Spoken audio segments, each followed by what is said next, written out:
আসসালামু আলাইকুম, সবাই কেমন আছো? আজকে খুব ইন্টারেস্টিং একটা ক্লাস। এই জন্য এটা ইন্টারেস্টিং, আমি চিন্তা করেছিলাম যে আজকে পুরো চ্যাপ্টারটা শেষ করে দিব। তো পুরো চ্যাপ্টারটা যদি শেষ করে দিতে চাই তাহলে একটা প্রবলেম দেখা দেয়। সেটা হলো ছোট ছোট জিনিসগুলো আছে যেগুলো থেকে বেশি বেশি প্রশ্ন হয়, এগুলো আমরা মিস করে যেতাম, কনফিউশন থেকে যেত। তো আমরা আজকে সেগুলো পড়াবো, পরের দিন আমরা মিওসিস পড়াবো, শেষ। তো তোমরা আমার কথা শুনতে পাচ্ছ কি না একটু কমেন্টে জানাও দ্রুত।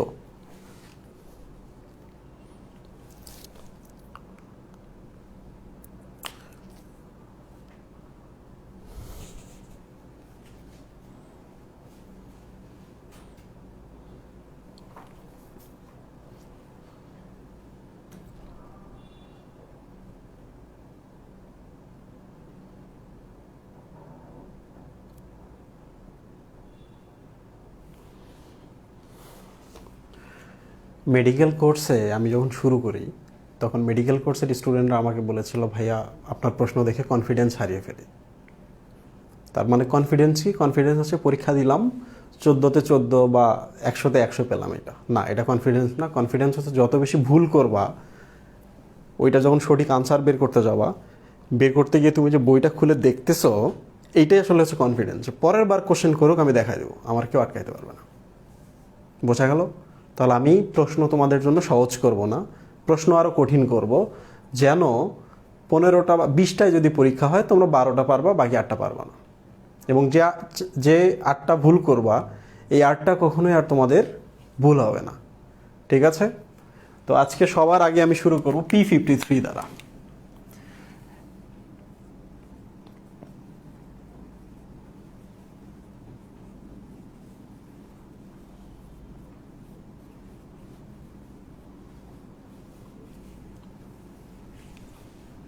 এরকম একটা টার্ম আছে, অনিয়ন্ত্রিত মাইটোসিস। অনিয়ন্ত্রিত মাইটোসিস বলতে আসলে কি বোঝানো হয়? লোক, তোমাকে যদি একটা সেল দেওয়া হয়, সেল বোঝো তো? আমি এখন থেকে ক্লাসে অনেক বেশি ইংলিশ টার্ম ব্যবহার করব। এই জন্যই ব্যবহার করব যে তোমাদের সাথে অনেক ইংলিশ মিডিয়ামের স্টুডেন্ট জয়েন করেছে, ক্যাডেট কলেজের অনেক স্টুডেন্ট আছে। তো আমি চাই যেন সবারই এটা হয়ে যায়। আর এবার মেডিকেল অ্যাডমিশন পরীক্ষায় প্রত্যেকটা কোশ্চেনে ইংলিশ শব্দ ব্যবহার করা হয়েছে, তাই না? তো স্টুডেন্টের যে প্রবলেমটা হয়েছে যে বাংলা পড়ার পর ইংলিশটাতে গিয়ে এক্সট্রা সময় লেগেছে, যার জন্য ঠিক সময়ের মধ্যে সবগুলো প্রশ্ন দাগাতে পারে নাই। এইটা মোটামুটি সবার কমপ্লেন। তো তোমরা যখন ঢাকা ইউনিভার্সিটিতে যাবা, বাংলায় লিখুক না কেন দেখবা ইংলিশ টার্ম ব্যবহার করা হয়েছে। ভার্সিটিগুলোতে খুব ইংলিশ টার্ম ব্যবহার করে, রাইট? আর ভার্সিটিগুলোতে কঠিন প্রশ্ন করে, এমন এমন প্রশ্ন করে যে তোমার মনে হবে এটা কোত্থেকে করলো, এই প্রশ্নটা কোত্থেকে করলো, বুঝতে পারবো না। এই জন্য ইংলিশ টার্ম আমাদের বেশি ব্যবহার করতে হবে। অনিয়ন্ত্রিত মাইটোসিস বলতে আসলে কি বোঝানো হচ্ছে? তোমাকে যদি আমি একটা সেল বা একটা কোষ দিই, কি হবে? এই তো দুইটা সেল তৈরি হবে, এই যে নিউক্লিয়াস, নিউক্লিয়াস, নিউক্লিয়াস, রাইট? এইটা এটা হচ্ছে খুব স্বাভাবিক। যদি কখনো দেখা গেল হঠাৎ করে আরেকটা সেল তৈরি হয়ে গেছে, তাহলে বলো তো এটা নিয়ন্ত্রণের বাইরে চলে গেল না? তুমি হয়তো স্বাভাবিক দৃষ্টিতে দেখতে পাচ্ছ না যে আমাদের শরীরে তো বিলিয়ন কোষ আছে, একটা বেশি হলে সমস্যা কি? স্টুডেন্ট দেখো তখন কি হবে। এটা হচ্ছে তোমার শরীর, তোমার শরীরের ভেতরে এখানে ধরা যাক একটা ফুসফুস আছে, এইটা একটা ফুসফুস, ওকে? তো দীর্ঘদিন সে তামাক খাচ্ছে, হুকা টানতেছে, সিগারেট খাচ্ছে, তাতে যে প্রবলেমটা হবে, ধোঁয়াটা কিন্তু ট্রাকিয়ার মাধ্যমে এই পাশে এসে প্রবেশ করে, রাইট? ভেতরে প্রবেশ করতেছে। তো ভেতরে অনেক রাস্তা টাস্তা আছে এরকম। তো দেখা গেল যে এই জায়গায় অনেক বেশি নিকোটিন জমা শুরু হয়ে গেল। কি জমা শুরু হয়ে গেল? নিকোটিন। তো নিকোটিন যদি জমে, ভাবো তো এখানে একটা কোষ আছে, ধরো যাক এই কোষটাই, এই জায়গায় নিকোটিন জমতেছে। তো একটা সময় নিকোটিনটা কি করে কোষের ভেতরে যাবে কিনা? কোষের ভেতরে যাবে। কোষের ভেতরে যদি চলে যায় তাহলে ধীরে ধীরে সে নিউক্লিয়াসে যাবে কিনা? যাবে। নিউক্লিয়াসে যদি যায়, নিউক্লিয়াসের ভেতরে আমরা কি আটকে রেখেছি, সুন্দর করে গুছিয়ে রেখেছি? ক্রোমোজোম, তাই না? তাহলে ক্রোমোজোম এসে যাচ্ছে। তাহলে ক্রোমোজোমে কি থাকে? বিভিন্ন তথ্য থাকে, জিন আমরা যেটাকে বলি। তখন সে ওই তথ্যগুলোর উপরে পড়ে। তোমরাই বলো তো, তোমাকে যদি আমি একটা চিঠি দিই, তুমি চিঠিটা পড়তেছো, পড়ার সময় তোমার চোখে কাজল দেওয়া আছে, চোখ দিয়ে পানি পড়তেছে। তো এই কাজল আর চোখের পানি যদি চিঠির উপরে পড়ে, তাহলে লেখাগুলোর উপরে যখন পড়বে, লেখার কালিটা নষ্ট হয়ে যাবে না? ওইটা আর আমরা দেখতে পাবো। তাহলে আমি হয়তো তোমাকে একটা ইনফরমেশন পাঠাইলাম, তুমি যখন পড়তেছো, তোমার চোখের কাজল এবং পানি চিঠির ওই লেখাটা উল্টাই দিল, মানে মিশাই দিল। ওই চিঠিটা যদি আমি আরেকজনকে দিই, সে কি আগের তথ্যটা পড়তে পারবে? পারবে না। খুব ইম্পর্টেন্ট হয়তো কোনো একটা শব্দ মিসিং হয়ে গেল। এর জন্য দেখা যাবে সে, আমি যে নির্দেশনা দিয়েছি চিঠির মাধ্যমে, তুমি ঠিকঠাক করলা, কিন্তু আরেকজন ঠিকঠাক ওইটা করতে পারলো না, সে উল্টা আরেকটা কাজ করলো। রাইট? তো ব্যাপারটা এইরকম যে আমি যখন নিকোটিনটাকে একটা কোষের ভেতরে একবার নিউক্লিয়াস পর্যন্ত পৌঁছায় দিচ্ছি, নিউক্লিয়াসের ভেতরে যে ক্রোমোজোমটা আছে, ক্রোমোজোমে যে তথ্যটা আছে, তথ্যটা গেল মিশায়, তথ্যটা গেল বদলে, তখন এই সেলটা মনে করবে, আমাকে মনে হয় কী বলছে সে বুঝতে পারবে না, তখন সে তার কাজটা আর হবে না ঠিকঠাক। 2টা হওয়ার কথা ছিল, সে 3টা করে ফেলছে। রাইট? তাহলে এটাই হচ্ছে অনিয়ন্ত্রিত কি মাইটোসিস। রাইট? তো এখন আসি আমরা P53-তে। প্রিয় স্টুডেন্ট, আমি একটা কাজ করি, এই জায়গাটাকে জুম করি।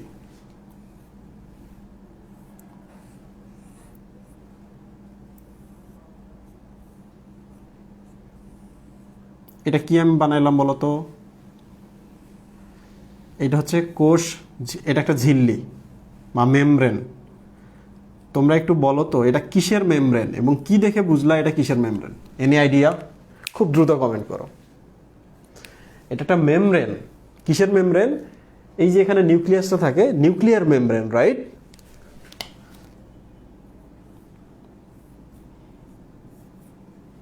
এটাকে আমি যদি জুম করি এরকম হয়। এই যে এইটাকে আমি এখানে অ্যাড করেছি। তুমি বুঝলা কিভাবে নিউক্লিয়ার মেমব্রেন? Any idea? তোমাকে তো আমি এরকম একটাও দিতে পারি। আমি যদি বলি এটা হচ্ছে সেল মেমব্রেন, কোষের ঝিল্লি, এটা হচ্ছে নিউক্লিয়ার মেমব্রেন বা নিউক্লিয়াসের ঝিল্লি। ছবি দেখে বুঝতে পারছো যে কোন জায়গায় পার্থক্য আছে? পার্থক্যটা হচ্ছে এই যে ছিদ্রগুলো, তাই না? তাহলে এখন বলো তো, কোষ ঝিল্লি এবং নিউক্লিয়াসের যে ঝিল্লিটা আছে, দুইটা কি একই জিনিস না? একই জিনিস, তাদের গঠন একই ধরনের, দুইটাই কিন্তু ফ্লুইড মোজাইক মডেল বা লিপিড বাইলেয়ার, দ্বিস্তরী লিপিড দ্বারা তৈরি। রাইট? বাট এইটা কোষ ঝিল্লি এবং এটার মধ্যে পার্থক্য হচ্ছে নিউক্লিয়ার ঝিল্লিতে ছিদ্র থাকে। কি থাকে? ছিদ্র। কেন থাকে? Any idea? দেখো, এটা কি নিউক্লিয়াস না? এটা হচ্ছে কোষ, এখানে ধরা যাক আছে রাইবোজোম। ওকে, এই যে এখান থেকে তোমার ধরা যাক শরীরে প্রোটিন লাগবে, এখান থেকে তথ্য পাঠাতে হবে ক্রোমোজোম থেকে, তাই না? কিসের মাধ্যমে? মেসেঞ্জার আরএনএর মাধ্যমে। তো মেসেঞ্জার আরএনএটাকে এই পাশে বের হতে হবে না? হবে কি না? তো মেসেঞ্জার আরএনএটা যখন বের হয়, সাথে সাথে এই যে এখানে এরকম থাকে,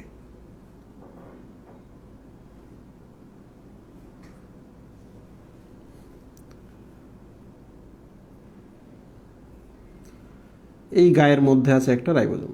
দেখছো, ছিদ্র দিয়ে সে কোথাও হারায় যাচ্ছে না, সেই রাস্তা দিয়ে আস্তে আস্তে রাইবোজোম চলে আসছে। বোঝা গেল? তাহলে ছিদ্রগুলোতে মেসেঞ্জার আরএনএ বের হয়। তাহলে কোষ ঝিল্লি এবং নিউক্লিয়াসের ঝিল্লির পার্থক্য হচ্ছে ছিদ্র। তোমরা তো জানোই যে ছিদ্রগুলোতে প্রোটিন থাকে, চক্রাকারে প্রোটিন থাকে বিভিন্ন ধরনের। কয়টা প্রোটিন থাকে, কিভাবে থাকে, এটা তোমরা পড়বা নিউক্লিয়ার মেমব্রেনের গঠন 1 নম্বর চ্যাপ্টারে গিয়ে একটু দেখে নিবা সবাই। ওকে, তো এবার আমরা চলে আসি, এটা হচ্ছে নিউক্লিয়াস। নিউক্লিয়াসের ভিতরে ধরা যাক ক্রোমোজোম আছে, এটা হচ্ছে ক্রোমোজোম, এটা হিস্টোন প্রোটিনের উপর পেঁচানো, তাই না? আমি এক কাজ করে আপাতত হিস্টোন প্রোটিনটা তুলে দিলাম।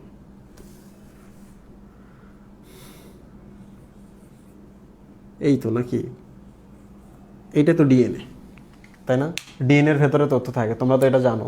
তো ধরা যাক এই জায়গায় একটু তথ্য আছে, এই তথ্যটা তুমি পাঠাই দিবে এই পাশে। ওকে, প্রিয় স্টুডেন্ট, তুমি প্রথমে কি খাইছো? সিগারেট খাইছো। সিগারেট খাওয়ার জন্য কি হচ্ছে? কোষ ঝিল্লি পার হয়ে এগুলোর ভেতর দিয়ে এসে এই জায়গায় নিকোটিনটা বসছে। তখন হবে কি, এখানে যে ইনফরমেশনটা ছিল এই জায়গায়, ইনফরমেশনটা তখন বদলে যায়। ওকে, কি হয়? বদলে যায়। তো তোমরাই বলো তো, একটা চিঠির উপরে যদি চোখের পানি আর কাজল যদি পড়ে শব্দটা যদি হারিয়ে যায়, ওই শব্দটাকে কোনোভাবে তুমি আবার ফিরিয়ে আনতে পারবা? চিঠিতে কি কন্ট্রোল জেড চাপার উপায় আছে কিবোর্ডের মতো? নাই, ওটা গেছে হারায়। তাহলে এই যে বদলে যাওয়াটা, এটা কিন্তু হচ্ছে স্থায়ী পরিবর্তন, স্থায়ী বদল। ভালো করে খেয়াল করে, এটা কিন্তু স্থায়ী বদল। ওকে, 1 2 নম্বর হচ্ছে, এটা কি আকস্মিক বদলে গেল না? আকস্মিক বদলে গেল কিনা? হঠাৎ করে তো বদলে যায়। হঠাৎ করে চোখের পানি পড়ছে, চিঠির শব্দটা হারাই গেছে। স্থায়ী প্লাস আকস্মিক,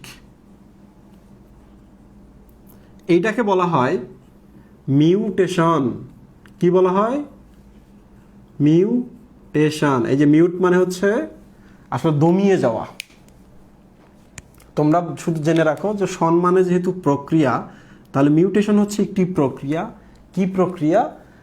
স্থায়ী এবং আকস্মিক জিনের পরিবর্তন, স্থায়ী এবং আকস্মিক তথ্যের পরিবর্তন। কোথায়? ডিএনএর যে তথ্যগুলো আছে, এগুলো ডিএনএর তথ্য মানে তো জিন, রাইট? তো প্রিয় স্টুডেন্ট, দেখো তো, যদি মিউটেশন ঘটে তাহলেই তো অনিয়ন্ত্রিত মাইটোসিস হবে, তাই না? এখানে যদি মিউটেশন ঘটে তাহলে তো তথ্য ভুলভাল যাবে, তাহলে তো একটা কোষের জায়গায় 2টা কোষের জায়গায় 3টা কোষ তৈরি হবে, ঠিক না? তো আমি এত দূর পর্যন্ত টানছি, এরপর বাকিটা পড়াচ্ছি।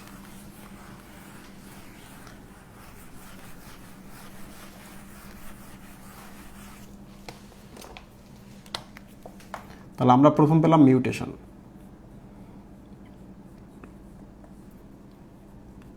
স্থায়ী ও আকস্মিক জিনের পরিবর্তন প্রক্রিয়া। ওকে, এই পর্যন্ত ঠিক আছে? এবার চলে আসি আমরা গত দিনের ক্লাসে। এটা একটা কোষ, কোষের ভেতরে একটা প্রোটিন তৈরি হয়েছে। এই প্রোটিনটার নাম কি? সাইক্লিন। এই প্রোটিনটাকে একটা এনজাইম এসে ধাক্কা দিবে, শক্তি দিবে, তাহলে তো কাজ শুরু হয়ে যাবে, কোষ বিভাজন শুরু হবে, তাই না? তাহলে এইটার নাম কি? সাইক্লিন সিডিকে যৌগ, সাইক্লিন সিডিকে কমপ্লেক্স। ওকে, তাহলে বলো তো, কোষ বিভাজন শুরু করে কে কোষের ভেতরে? এই যে সাইক্লিন এবং সিডিকে, ঠিক না? এবার একটা বেসিক কমন সেন্স খাটাও। সেটা হলো, এরা যদি অ্যাক্টিভ হলেই কোষ বিভাজন ঘটে, তার মানে কি? এরা আসলে কি করে? কোষ বিভাজন বাড়ায়, তাই না? এরা যদি স্থির থাকে, এরা যদি যৌগ না গঠন করে, তাহলে কি কোষ বিভাজন হবে? হবে না। এরা যদি 2জন মিলে যৌগ গঠন করে, তাইলেই তো কোষ বিভাজন হবে। মানে কি? কোষ বিভাজন বাড়া, আসলে বেড়ে যাওয়া। কিন্তু তোমাদের জেনে রাখো যে আমাদের শরীরে কোষ মোটামুটি কনস্ট্যান্ট থাকে। একটা জায়গায় কোষ নষ্ট হয়ে গেল, কোষ তৈরি করতে হবে, ঠিক না? এরা যদি সবসময় সক্রিয় থাকতো, তাহলে আজকে আমি এরকম তোমাদের সাথে 1 মাস পর যদি আমার সাথে দেখা হয়, তখন দেখবো যে আমি আরেকটু লম্বা হয়ে গেছি, আরেকটু মোটা হয়ে গেছি। তাহলে এরা যদি এরকম চলতেই থাকে, তাহলে তোমার শরীরে কোষ বিভাজন চলতে থাকবে, চলতেই থাকবে, চলতেই থাকবে, ঠিক না? এখন বলো তো, যে তোমার বাসায় তুমি চেঁচামেচি করতেছো, তোমার বাসায় তুমি চেঁচামেচি করতেছো, চেঁচামেচি বাড়তে থাকবে যতক্ষণ পর্যন্ত তোমার বাসায় বাপ না আসতেছে, রাইট? বাপ তো তোমার গার্ডিয়ান, ঠিক না? তাহলে এই যে সাইক্লিন সিডিকে এখানে আছে, এদেরও একটা বাপ আছে। বাপের নাম কি? P53।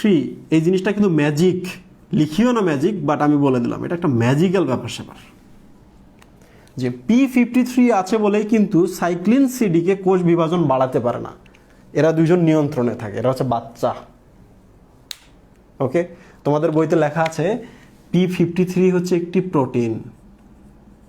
তোমাদের বইতে লেখা আছে P53 একটি প্রোটিন। কথাটা আসলে সত্য নয়। P53 হচ্ছে একটি জিন। জিন মানে কি? তথ্য। তাহলে এখন বলো তো, কোষ বিভাজন দমিয়ে রাখে কে? কোষ বিভাজন কমায় কে? P53 জিন, রাইট? কিভাবে কমায়, এখন আমি তোমাদের এটা দেখাই।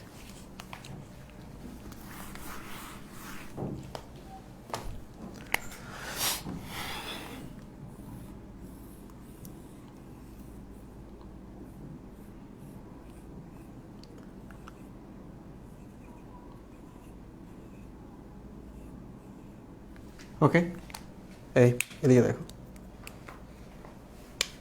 কোষের ভেতরে তৈরি হয়েছে সাইক্লিন এবং সিডিকে, সাইক্লিন এবং সিডিকে যৌগ তৈরি হয়েছে। এরা এখন কোষ বিভাজন বাড়াবে, রাইট? এদের উপরে কি আছে, ধরা যাক P53। ক্রোমোজোম তো আমাদের কয়টা, 46টা বা 23 জোড়া, তাই না? তো 1 জোড়া 2 জোড়া 3 জোড়া করে তো ক্রোমোজোমের নাম রাখা হয়েছে। তাহলে তুমি যদি কোষের ভেতর তোমাকে বলে প্রথম জোড়া ক্রোমোজোম বের করো, তো এগুলো কিন্তু সায়েন্টিস্টরা সিল মেরে দিছে। তাহলে তোমাকে খুঁজতে হবে তোমাকে খুঁজতে হবে যে কোষের ভেতরে যে 23 জোড়া ক্রোমোজোম আছে, নিশ্চয়ই কোনো না ক্রোমোজোমের নামই হচ্ছে প্রথম জোড়া ক্রোমোজোম, তাই না? তার কিছু বৈশিষ্ট্য আছে। তাহলে তোমাকে এখন খুঁজে বের করতে হবে দ্বিতীয় জোড়া কোনটা। তুমি দেখবা যে সায়েন্টিস্টরা তোমাকে বলো এই বৈশিষ্ট্য থাকলে এটা দ্বিতীয় জোড়া। তো এইরকম করতে করতে 17তম বা 17 যে পেয়ারটা আছে, ক্রোমোজোমের যে 17তম জোড়াটা আছে বা 17 জোড়া যে ক্রোমোজোম আছে, তুমি ওইটাতে যাবা। ওইটাতে গিয়ে দেখবা যে সেন্টোমিয়ারটা যদি এখানে থাকে তাহলে এদিকে লম্বা এদিকে খাট, তাই না? তাহলে দেখবা শর্ট ইন, এটা লম্বা, এটা হচ্ছে শর্ট ইন, শর্ট এদিকটা। তাহলে এই যে এই জায়গায় ধরা যাক এটা হচ্ছে 17 নম্বর জোড়া, এটা হচ্ছে 17 নম্বর জোড়া। তাহলে দেখবো এই যে এই জায়গায় শর্ট ইন্ডে আছে, 17 নম্বর ক্রোমোজোমের শর্ট ইন্ডে গেলে আমরা এই P53 বলে একটা জিন পাবো। তার মানে হলো এই যে এখানে যে জায়গাটা দেখছো, এই জায়গাতে এই তথ্যটা আছে, জিনটা মানে একটা খণ্ড আর কি, ডিএনএর একটা খণ্ড, এটার নামই হচ্ছে জিন। তাহলে বলো তো এখন P53 আমরা কোথায় পাবো, কয় নম্বর ক্রোমোজোমে? 17 নম্বর ক্রোমোজোমে, রাইট? P53 আসলে কি? নট প্রোটিন, এটা কি? জিন। এই জিনটা আছে বলেই কিন্তু এ সাইক্লিন এবং সিডিকে চাইলেই কোষ বিভাজন শুধু বাড়াইতে পারে না, রাইট? এরা একে দমিয়ে রাখে। কিভাবে দমিয়ে রাখে আমি এখন বলি। তোমরা তো জানোই যে ক্রোমোজোমগুলা কিভাবে খবর তৈরি করে, তথ্য তৈরি করে? শর্করা, প্রোটিন বা লিপিড তৈরির মাধ্যমে, প্রোটিন তৈরির মাধ্যমে। তোমরা মনে হয় জানো, আমি তোমাদের পড়িয়েছিলাম, ক্রোমোজোমের ভাষায় ডিএনএর ভাষা হচ্ছে প্রোটিন, বা জীবনের ভাষা হচ্ছে প্রোটিন, তাই না? প্রোটিনগুলোতে এই যে অ্যামাইনো অ্যাসিডগুলো একটার পর আরেকটা সাজাইলে তুমি যদি একটু উল্টায় দাও তথ্য চেঞ্জ হয়ে যায়, আরেকটা উল্টায় দাও তথ্য চেঞ্জ হয়ে যায়। কি ইন্টারেস্টিং, তাই না? তাহলে তোমার শরীরে যদি কোনো ঘটনা ঘটাইতে হয়, তাহলে এই যে এখান থেকে ডিএনএর একটা পার্ট একটা এখানে এসে প্রোটিন তৈরি করবে, প্রোটিনটাকে ওখানে পাঠিয়ে দেবে। প্রোটিনটাই হচ্ছে খবর, প্রোটিনটাই হচ্ছে ক্রোমোজোমদের ভাষা। ওকে, তাহলে বলো তো আমরা এখন আসি একবার প্রথম গল্পটাতে। সেটা হলো ওই সিগারেট বা বিড়ির জন্য যে নিকোটিনটা আসছে, নিকোটিনটা এসে এই জায়গাটা চেঞ্জ করে দিয়েছে। ওকে, তুমি যদি এখন করো কি, এই যে মিউটেশন হয়ে গেছে কোষটার মধ্যে, মানে একটু বদল হয়েছে, এখন এই এইটাকে তুমি যদি ভাগ করে 2টা কোষ তৈরি করো, তাহলে 2 কোষের মধ্যে কি এরকম নষ্ট তথ্য বা ভুল তথ্য যাচ্ছে না? তাহলে তারা পরবর্তীতে তো হচ্ছে অনিয়ন্ত্রিত মাইটোসিস করবে, ঠিক না? এটা বিপদের কারণ। তাহলে এই খবরটা কে দেখবে? গার্ডিয়ান। যা, আরে আমার বাসায় তো একটা জিনিস চেঞ্জ হয়েছে, আমি এখন কি করব? এই ভদ্রলোক করবে কি, একটা কি তৈরি করবে? প্রোটিন, তাই না? এই প্রোটিনটার নামও কিন্তু, এই জিনটার নাম যেহেতু P53, তাহলে এই প্রোটিনটার নামও হচ্ছে P53, রাইট? এখন এই প্রোটিনটা কি করবে? এই প্রোটিনটা গিয়ে এই যে এখানে গিয়ে যুক্ত হবে, দেখছো যেখানে নষ্ট হয়ে গেছে, সে ওখানে গিয়ে কি করবে? 1 নম্বর হচ্ছে সে ওকে হোল্ড করবে, অ্যারেস্ট করবে, সাপ্রেস করবে, চুপ থাকো। কেন? কারণ আমি এখন জায়গাটা ঠিক করব। গার্ডিয়ান না, বাড়িতে যদি একটা পিলার ভেঙে যায়, সবার আগে তো বাপ ঠিক করে না, বাচ্চা কাচ্চার আগে ঠিক করে, বাপ ঠিক করে। তাহলে দেখো এই যে এই পার্টটা, এই পুরোটাকে মিলে কিন্তু জিনোম বলা হয়, জানো এটা? একটা ক্রোমোজোমে যতগুলো জিন আছে সবাইকে বলা হয় জিনোম। তাহলে পুরোটাতে যদি কোনো সমস্যা হয়, কোনো জিনোমের কোনো একটা পার্টে সমস্যা হয়, তাহলে এই P53 জিনটা গিয়ে ঠিক করে। তাহলে এ জিনোমের গার্ডিয়ান না? তাহলে এই জন্যই বলা হয় P53 হচ্ছে গার্ডিয়ান অফ দি জিনোম। 1 2 নম্বর হচ্ছে এ কিন্তু একে কোষ বিভাজিত হওয়ার আগ পর্যন্ত আটকায় রাখতেছে। কিভাবে আটকায় রাখতেছে? প্রিয় স্টুডেন্ট দেখো, এই কোষটা যদি কোষ বিভাজনের আগে যায় তাহলে তাকে তো G1 S G2 ধাপ অতিক্রম করে যেতে হবে, তাই না? প্রিপারেশন তো নেবে।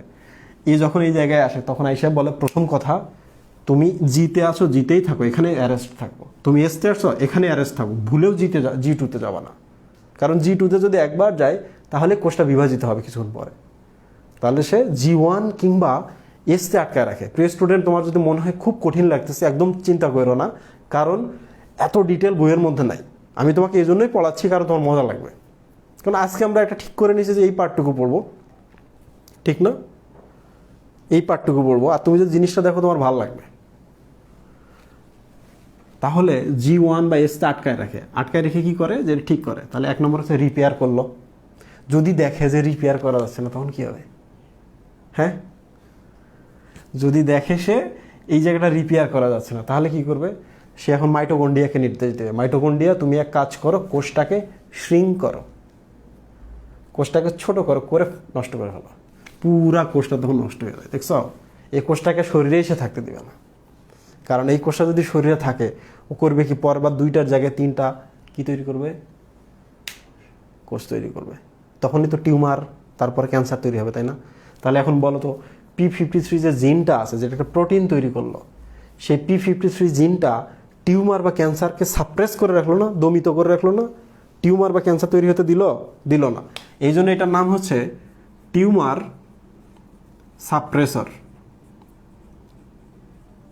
সাপ্রেসর জিন বা টিউমার সাপ্রেসর প্রোটিন। এইটা হচ্ছে টিউমার সাপ্রেসর প্রোটিন, এ তো আসছে এখান থেকে, টিউমার সাপ্রেসর জিন। ওকে, আশা করি সবাই এই পর্যন্ত বুঝতে পেরেছো। তাহলে বলো তো P53 কি করে? সে যদি দেখে কোথাও চেঞ্জ হয়েছে, চেঞ্জ মানে কি? মিউটেশন। P53 জিনটা একটা প্রোটিন তৈরি করে ওই চেঞ্জের জায়গায় পাঠায় দিয়ে কি করে? কোষটাকে পুরো প্রক্রিয়াটাকে আটকে রাখে। কোথায়?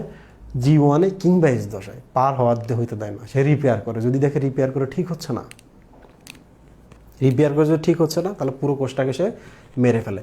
এটার নাম হচ্ছে অ্যাপোপ্টোসিস। একটু পরে আমরা অ্যাপোপ্টোসিস দেখব, বইয়ে আছে অ্যাপোপ্টোসিস, পড়তে হবে। ওকে, তাহলে আমরা মোটামুটি P53 সম্পর্কে জানলাম।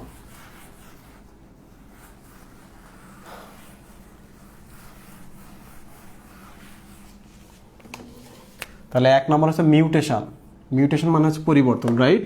এখন বলো তো মিউটেশন হলে কি হয়? অনকোজেনেসিস হয়।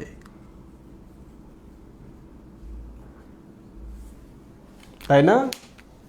অনকোজেনেসিস কি? লোক, অনকো মানে হচ্ছে ক্যান্সার বা টিউমার। মিউটেশন হলেই তো ক্যান্সার হয়, তাই না? মিউটেশন হলেই তো টিউমার হয়, রাইট? জেনেসিস মানে কি? তৈরির প্রক্রিয়া। ওকে, তাহলে বলো তো অনকোজেনেসিস মানে কি? ওসিস যেহেতু আছে, এটি একটি প্রক্রিয়া। কি প্রক্রিয়া? জেনেসিস মানে তৈরির প্রক্রিয়া। কি তৈরির প্রক্রিয়া? অনকো তৈরির প্রক্রিয়া। অনকো মানে কি? টিউমার বা ক্যান্সার। তাহলে অনকোজেনেসিস বা টিউমার বা ক্যান্সার তৈরির প্রক্রিয়াটা কেন হচ্ছে? কারণ মিউটেশন হয়েছে, রাইট? এবার চলে আসি আমরা কেন মিউটেশন হলো। আসলে মিউটেশনটা যদি না হতো তাহলে তো অনকোজেনেসিস বা ক্যান্সার তৈরির প্রক্রিয়াটাই হতো না, তাই না? কেন হলো? ওই যে সিগারেটের সাথে কি আসছিল? নিকোটিন আসছিল, নিকোটিন। তাহলে নিকোটিনটাই কি? মিউটেশন তৈরি করছে, মিউটেশন তৈরিকারী বা মিউটেশন ঘটনাকারী। ক্লিয়ার? তাহলে নিকোটিনটাকে বলা হয় মিউটাজেন। প্রিয় স্টুডেন্ট, জেন আর জেনেসিস শব্দ দুটোর মিনিংটা খুব ভালো করে মনে রাখো। জেন আর হচ্ছে জেনেসিস, বায়োলজিতে বারবার পাবা। জেন মানে হচ্ছে যে জেনেসিস করে, সাবজেক্ট কর্তা, রাইট? আর জেনেসিস মানে দেখেই বুঝতে পারতেছো যে তৈরির, সিস মানে হচ্ছে প্রক্রিয়া, কোনো কিছু তৈরির প্রক্রিয়া, রাইট? তাহলে এখন বলো তো এখানে কি আছে? জেন। জেন মানে কি? যে কোনো কিছু ঘটাচ্ছে, যে কোনো কিছু জেনেসিস করছে, রাইট? কি জেনেসিস করছে? অনকোজেনেসিস করছে। তাহলে এগুলো কিন্তু খুব ভালো করে মনে রাখতে হবে। মিউটাজেন মানে কি? যে মিউটেশন ঘটায়, যে মিউটেশন ঘটায়। তোমাদের একটা জিনিস আমি বলে রাখি, আমরা যখন ডাক্তাররা, সার্জনরা আর কি, কোনো একটা ক্যান্সার পেশেন্টকে অপারেশন করে, খেয়াল রাখে ওই ওটি টেবিলে বা ওই যেগুলোতে কাটছে, সেলাই করছে, এই জিনিসগুলো যেন একটা স্বাভাবিক মানুষে তৎক্ষণাৎ ব্যবহার না করা হয়। এগুলোকে অটো ক্লাভিং করা হয়। ক্লাভিং করে এগুলোকে একেবারে মানে তাপ দ্বারা আর কি, তাপ এবং চাপ দ্বারা যন্ত্রপাতিগুলোকে একেবারে ক্লিন করে ফেলা হয়। কারণ কোনো একটা যন্ত্রতে যদি একটা কোষ আটকে থাকে, আগের পেশেন্টের অপারেশন করার সময় একটা কোষ এখানে আটকে আছে, এই কোষটা তো ক্যান্সার কোষ, তাই না? কারণ ক্যান্সার আক্রান্ত জায়গায় আমি অপারেশন করেছি। তো এই জিনিসটা দ্বারা যদি আমি আরেকজনকে কাটি, তাহলে এই কোষটা কী হবে? তার গায়ে লাগবে না। কোনোভাবে যদি তার আমি একটা চামড়া কাটলাম, চামড়ার ফাঁকে আটকে গেল, তাহলে ওখানে কি রক্ত পুষ্টি পাবে না? সে পাবে। 2 নম্বর হচ্ছে তার গায়ের যদি ভেতরে কোথাও যায়, তাহলে ওই লোকটা ক্যান্সার হবে। এখন কথা হচ্ছে, ভাইয়া কোষ তো কাউরে গা থেকে কাটলাম, কেটে গেলে তো ওটা নষ্ট হয়ে যায়, মরে যাওয়ার কথা কোষের, তাই না? হ্যাঁ, মরে যাওয়ার কথা, একটা অল্প একটু সময় পরে মারা যাবে। তাহলে কেন ক্যান্সার কোষটা বেঁচে থাকলো? খুব ইম্পর্টেন্ট। ক্যান্সার কোষটা বেঁচে থাকার কারণ হচ্ছে ক্যান্সার কোষ নিজে নিজে পুষ্টি তৈরি করতে পারে। কি করতে পারে? পুষ্টি তৈরি করতে পারে। ক্যান্সার কোষ নিজে নিজে ওই যে সাইক্লিন এবং সাইক্লিন ডিপেন্ডেন্ট কাইনেজ আছে না, এগুলো তৈরি করতে পারে। কারণ ওই দুইটা যদি তৈরি করে, তাহলেই তো কোষটা বিভাজন হয়, বিভাজন বাড়ে, রাইট? দেখছ, এমনও হয়েছে যে কোনো একটা শরীরে একটা পার্টের একটা ক্যান্সার কোষ আছে, এই কোষটা রক্ত যাচ্ছে যেহেতু প্রত্যেকটা অঙ্গের ভেতর দিয়ে, হুট করে ওখানে খুলে গেছে, খুলে গিয়ে হয়েছে প্রোস্টেটে। ছেলেদের কথা ভাবো, প্রোস্টেটে ওই যে মূত্রনালীটা যখন আসে দুই সাইডে, মেয়েদের যেমন জরায়ু থাকে, জরায়ুর একটা হোমোলোগাস অঙ্গ আছে, ছেলেদের ক্ষেত্রে জরায়ুটা অন্য আরেকটা জিনিস হয়, এটার নাম হচ্ছে প্রোস্টেট। তো এই প্রোস্টেটে হয়েছে ক্যান্সার। ওখান থেকে রক্ত প্রবাহ হচ্ছে, রক্তের মাধ্যমে ওইটা আসছে ফুসফুসে, রক্ত প্রবাহের মাধ্যমে ওইটা গেছে মেরুদণ্ডের ভেতরে। তাহলে এখন তার কি ক্যান্সার হবে? মেরুদণ্ডের ক্যান্সার, বা স্পাইনাল কলামের ক্যান্সার, বা ফুসফুসে যদি আসে ফুসফুসের ক্যান্সার, রাইট? তাহলে ছড়িয়ে যাচ্ছে। এই ছড়িয়ে যাওয়াটাকে বলা হয় মেটাস্টেসিস। কি বলা হয়? মেটাস্টেসিস। মেটাস্টেসিসের মিনিং, বিভিন্ন মিনিং আছে, তারপরে বলি। স্টেসিস মানে কি? স্ট্যাটিক হওয়ার প্রক্রিয়া। ওসিস মানে তো প্রক্রিয়া, রাইট? আর স্ট্যাটিক মানে কি? স্থির, তাই না? স্থির হবার প্রক্রিয়া। ছিল প্রোস্টেটে, ওখান থেকে কি জায়গা বদল করছে কিনা? জায়গা বদল করে হয় ফুসফুসে গেছে, কিংবা স্পাইনাল কলামে গেছে, মেরুদণ্ডে গেছে। তার মানে জায়গা যেহেতু চেঞ্জ করছে, এই যে দেখো, মেটা মানে কি? চেঞ্জ বা বদল। দেখছ, এক জায়গায় ছিল, ওখান থেকে বদল হয়ে আরেক জায়গায় স্থির হয়েছে। মজার না ব্যাপারগুলা? ক্যান্সার কোষটা ছিল এক জায়গায়, ওখান থেকে মেটা বা চেঞ্জ হয়ে, বদল হয়ে আরেক জায়গায় গিয়ে স্থির হয়েছে। তো পুরো প্রক্রিয়াটাকে বলা হয় মেটাস্টেসিস। তাহলে সহজ ভাষায় বলা হচ্ছে ক্যান্সার ছড়িয়ে যাওয়ার প্রক্রিয়া। ক্যান্সার ছড়িয়ে যাওয়ার প্রক্রিয়া। এই পোলাপানটা কি বুঝতে পারতেছে? দেখি একটু কি বলো তোমরা।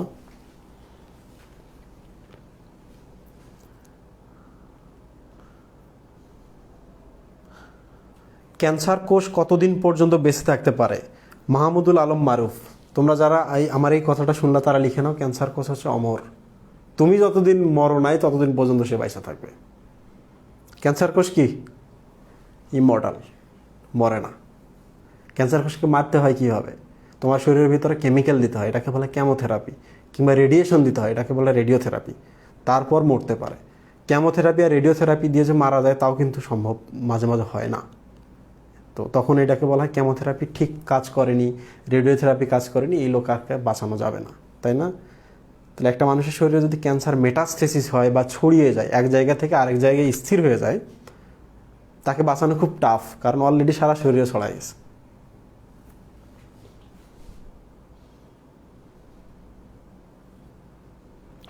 আচ্ছা P53 কোশ্চেন আসলে আমরা কি দেখাবো? প্রিয় স্টুডেন্ট, আমি যেহেতু ডিটেল পড়াই, মনে রাখবা বইতে যা আছে তাই দেখাতে হবে। কি করতে হবে? এই যে দেখো, আমি কিন্তু তখন তোমাদের বলি নাই TP53, তোমরা তো এইটা পড়ছো, আমি সামনে টি দিছি, টিউমার সাপ্রেসর P53। এই পি মানে আসলে হচ্ছে প্রোটিন। কি? প্রোটিন।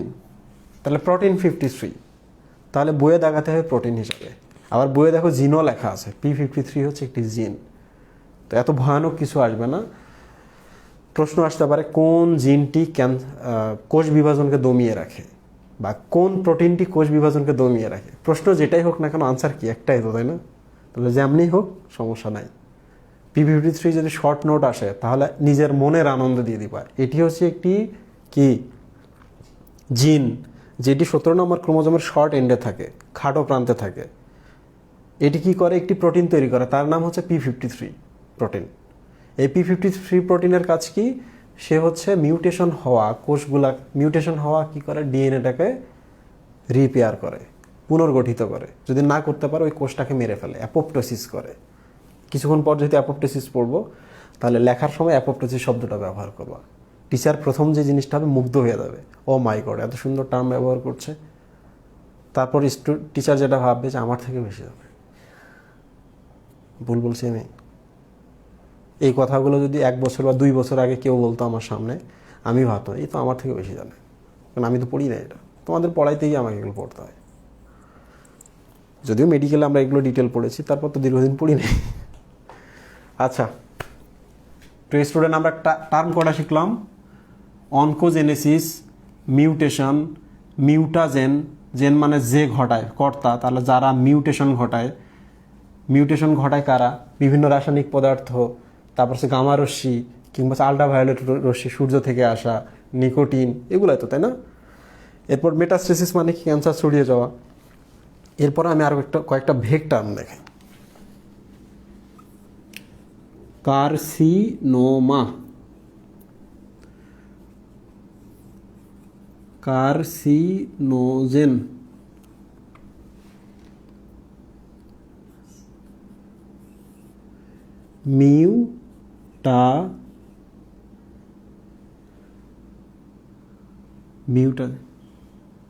আচ্ছা মিউটাজেন না মিউটাজিন, কোনটা পড়াবো দেখি, বই দেখি।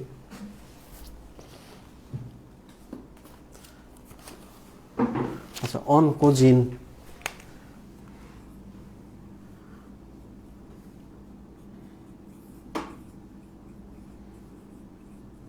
আচ্ছা তোমাদের কি মনে হচ্ছে খুব কঠিন? আরে পাগলা, আমি এত কথা বলছি, এত পড়াচ্ছি, এগুলো তো তোমাকে পড়তে হবে না, মুখস্থ করতে হবে না। তুমি যেহেতু বুঝছো ব্যাপারটা, বই থেকে পড়লে এখন সহজ লাগবে, তাই না? এইটা হলো কথা। লোক, আমি এখন 4টা টার্ম লিখেছি, ভালো করে খেয়াল করো। কার্সিনোমার সাথে কি সিএ, ক্যান্সার কথাটার মিল আছে কিনা? তাহলে কার্সিনোমা মানে হচ্ছে আসলে ক্যান্সার, ক্যান্সার বা ক্যান্সার। তোমাদের বইয়ে লেখা আছে কি? তোমাদের বইয়ে ভালো লেখা আছে টিউমার বা ক্যান্সার। এখানে একটু সমস্যা আছে এই শব্দটার মধ্যে, সেটা হলো তোমার শরীরে একটা টিউমার হতেই পারে অনিয়ন্ত্রিত মাইটোসিসের মাধ্যমে, রাইট? অনেক বেশি কোষ হয়ে গেল, অনেক কোষ, টিউমার একটা। টিউমারটা 2 ধরনের হতে পারে, এটা হয় ক্যান্সার টিউমার কিংবা বিনাইন বা নন ক্যান্সার টিউমার, তাই না? ঠিক কিনা? তাহলে টিউমার ক্যান্সার শব্দটা আসলে ভুল। হতে পারে যে এটি ক্যান্সার টিউমার কিংবা নন ক্যান্সার টিউমার, তাই না? তো যাই হোক, বইয়ে যা লেখা আছে তাই দিবা তোমরা। এবার আসি আমরা কার্সিনোজেন। তুমি দেখলা কার্সিনোমা মানে হচ্ছে টিউমার বা ক্যান্সার, তাহলে কার্সিনোজেন শব্দটা যখনই আসে, যে জেনেসিস করে, যে ঘটায়, কর্তা, রাইট? তাহলে যারা বা যে ক্যান্সার বা কার্সিনোমা তৈরি করে, তাই না? যে কার্সিনোমা সৃষ্টি করে কারা? ওই যে আল্ট্রাভায়োলেট রশ্মি, ইউভি রে, নিকোটিন কিংবা কেমিক্যালস। যা মন চাই দিবা, বইয়ে যা আছে তাই দিবা। প্রিয় স্টুডেন্ট, এবার দেখো মিউটাজেন। এই যে মিউটাজেন কিন্তু আমি এখানে পড়িয়েছি, তাই না? তো মিউটাজেন আমি কেটে দিই। অনকোজিন কি জিনিস? আচ্ছা দেখো তো, কোথাও মনে লিখি না এটা। তোমরা কি কখনো দেখেছো তোমাদের আত্মীয়দের কারো যদি ক্যান্সার হয় তারা কোথায় যায়? হসপিটালে যায়। কোন বিশেষজ্ঞের কাছে যায়? কেমোথেরাপি, রেডিওথেরাপি দেওয়ার জন্য ক্যান্সার বিশেষজ্ঞের কাছে, তাই না? ক্যান্সার বিশেষজ্ঞকে কি বলে? Carcinoma specialist? না, কার্সিনোমা টার্মটা আসলে এপিথেলিয়াল বা আবরণী কোষের ক্ষেত্রে ব্যবহৃত হয়। যে আবরণী কোষে যদি কখনো ক্যান্সার হয় শরীরের যে কোনো জায়গায়, ওইটার নাম হচ্ছে কার্সিনোমা। বুঝতে পারছো? যদি পেশিতে হয় ওটার নাম হচ্ছে সার্কোমা। বিভিন্ন ধরনের নাম আছে, তো সবগুলোকে আমরা একসাথে বলি অনকো, রাইট? অনকো মানে হচ্ছে ক্যান্সার, সবগুলোকে আমরা একসাথে বলি অনকো। তাহলে অনকো জিন মানে কি দেখো তো? যে জিনগুলো অনকো বা ক্যান্সার তৈরি করে, তাই না? বানানটা দেখো, অনকো জিন। অনকো মানে হচ্ছে ক্যান্সার, যে ধরনের ক্যান্সার হোক। তাহলে যে জিনগুলা অনকো বা ক্যান্সার তৈরি করে, ওকে? কোন জিনগুলা? যে জিনগুলার মিউটেশন হয়েছে। তাহলে তুমি বলতেই পারো অনকোজিন কারা? মিউটেটেড জিনগুলা বা মিউটেশন হওয়া জিনগুলা, ঠিক না? কঠিন? ওকে, ভেরি গুড। আমি তোমাদের P53 পড়িয়েছি, অনিয়ন্ত্রিত মাইটোসিস পড়িয়েছি। তোমাদের যদি কোশ্চেন থাকে দ্রুত করো, এরপর আমি তোমাদের মাইটোটিক ইন্ডেক্স দেখাবো।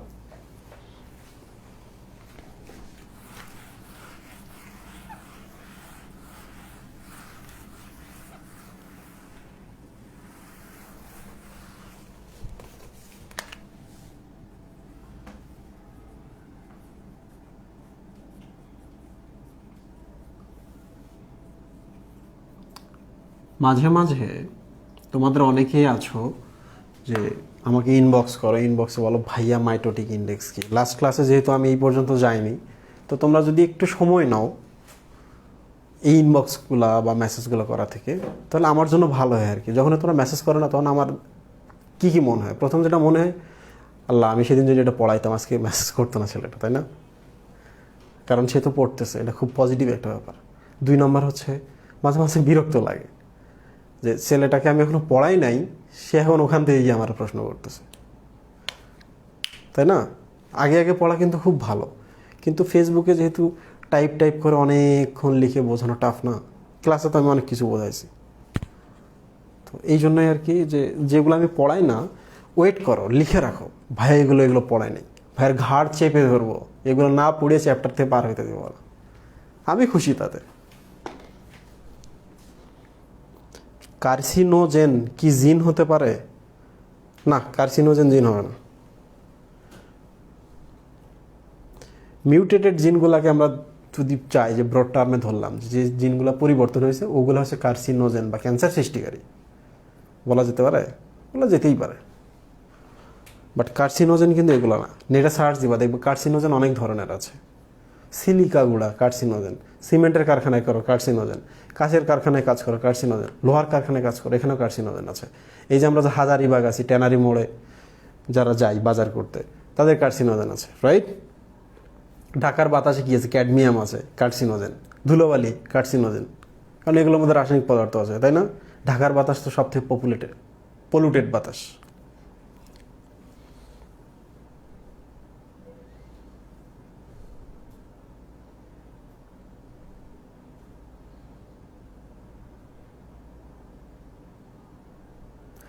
তোমাদের এই কোর্সটা নিয়ে আমার অনেক বেশি ফ্যান্টাসি আছে। ফ্যান্টাসিটা হচ্ছে, আমি তো এর আগে অনেক কোর্স করিয়েছি, তাই না?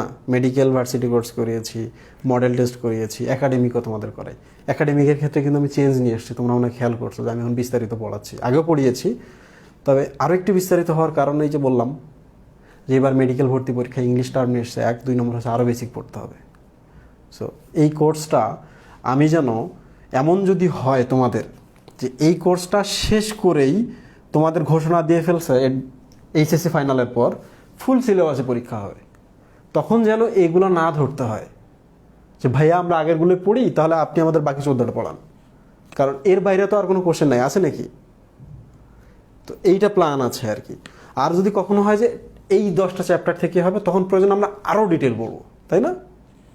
তো এইটা মাথায় রাখো। এটা কিন্তু প্রি মেডিকেলও, কিন্তু ভার্সিটিও, এইটা কিন্তু ডেন্টাল ভার্সিটি, এগ্রি ইউনিভার্সিটি সব কিছুর কাভার হয়ে যাচ্ছে এখন থেকেই। ভালো করে পড়াশোনা করো, পরে আর কষ্ট করা যাবে না, পরে শুধু রিভিশন দিতে হবে আর এক্সামিনেশন দিতে হবে, রাইট?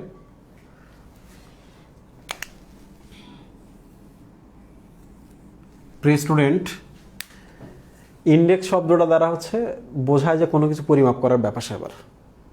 ইন্ডেক্স এটা দ্বারা বোঝায়।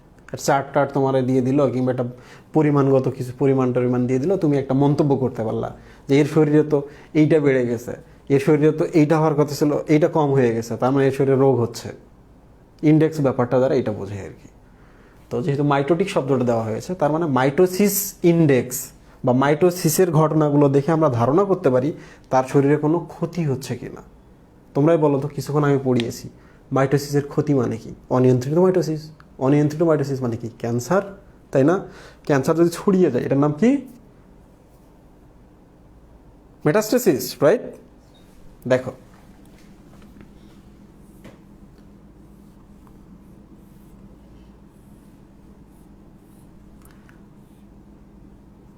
এটা হচ্ছে ডায়াফ্রাম।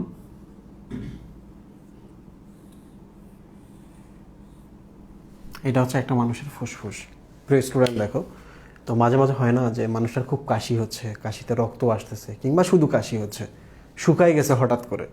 তোমরা মনে রাখো, কারোর যদি ক্যান্সার হয় আকস্মিক খুব ওয়েট লস হয়। কি হয়? আকস্মিক খুব ওয়েট লস। মুন্না ভাইরে দেখে আবার ভাই বোনা যায় মুন্না ভাইয়ের কিছু হয়েছে। মুন্না ভাই শুকনো মানুষ, তাই না? মুহিব ভাইয়ের আবার আকস্মিক মোটা দেখে বলো না মুহিব ভাইয়ের তো ডায়াবেটিস হয়েছে, কিংবা হচ্ছে থাইরয়েডের কোনো প্রবলেম আছে। জি না, স্বাভাবিক প্রক্রিয়াগুলো একটু দীর্ঘদিন হয়। দীর্ঘদিন ধরে ওয়েট গেইন হবে, দীর্ঘদিন ধরে ওয়েট লস হবে। আকস্মিক ওয়েট গেইন, আকস্মিক ওয়েট লস, এগুলো সব খারাপ জিনিস, তাই না? তো দেখো, এনার হঠাৎ করে অনেক ওয়েট লস হয়েছে, হঠাৎ করে অনেক কাশি হচ্ছে, তখন তুমি কি করবা? ডাক্তারের কাছে নিয়ে গেছো। ডাক্তার প্রথমে যে জিনিসটা ধারণা করছে না ক্যান্সার হতে পারে, হিস্ট্রি নিল। হিস্ট্রি নিয়ে দেখে যে তার স্মোকিংয়ের হিস্ট্রি আছে 20 ইয়ার্স ধরে, পার ডে 20 স্টিক। তুমি জানো না যারা স্মোকিং করে তারা কী পরিমাণ স্মোক করে। এবং আইসা যখন ডাক্তার বলে আপনি কি বিড়ি খান? না, খাই না। আর আপনার তো দেখা মনে হয়েছে বিড়ি খাওয়া। না, খাই না। আপনার গায়ে কি পরে আছে? পাঞ্জাবির ফুটা লেগে গেছে না, আগুন পোয়াইতে গেছি, আগুন এসে ফুটা হয়ে গেছে, তাই না? আপনার পিঠে নাই, কোথাও নাই, তাহলে এই আশপাশটা, এই জায়গাটাতে কেন ফুটা? আমরা তো জানি। এবং পেশেন্ট যে মিথ্যা কথা বলে এটাও আমরা জানি, ভেগ কথাবার্তা বলে। তো যাই হোক না কেন, তো ডাক্তার প্রথমে ধারণা করে যে এনার হচ্ছে ফুসফুসে ক্যান্সার হয়েছে। যদি প্রোস্টেটিক ক্যান্সার হয়, প্রোস্টেটিক ক্যান্সারের আবার আলাদা লক্ষণ। যদি তার কোনো হচ্ছে, যেমন হুমায়ুন আহমেদ স্যারের কি ক্যান্সার হয়েছিল? Colon cancer, right? তো তোমরা তো জানো যে পরিপাক নালীটা এরকম,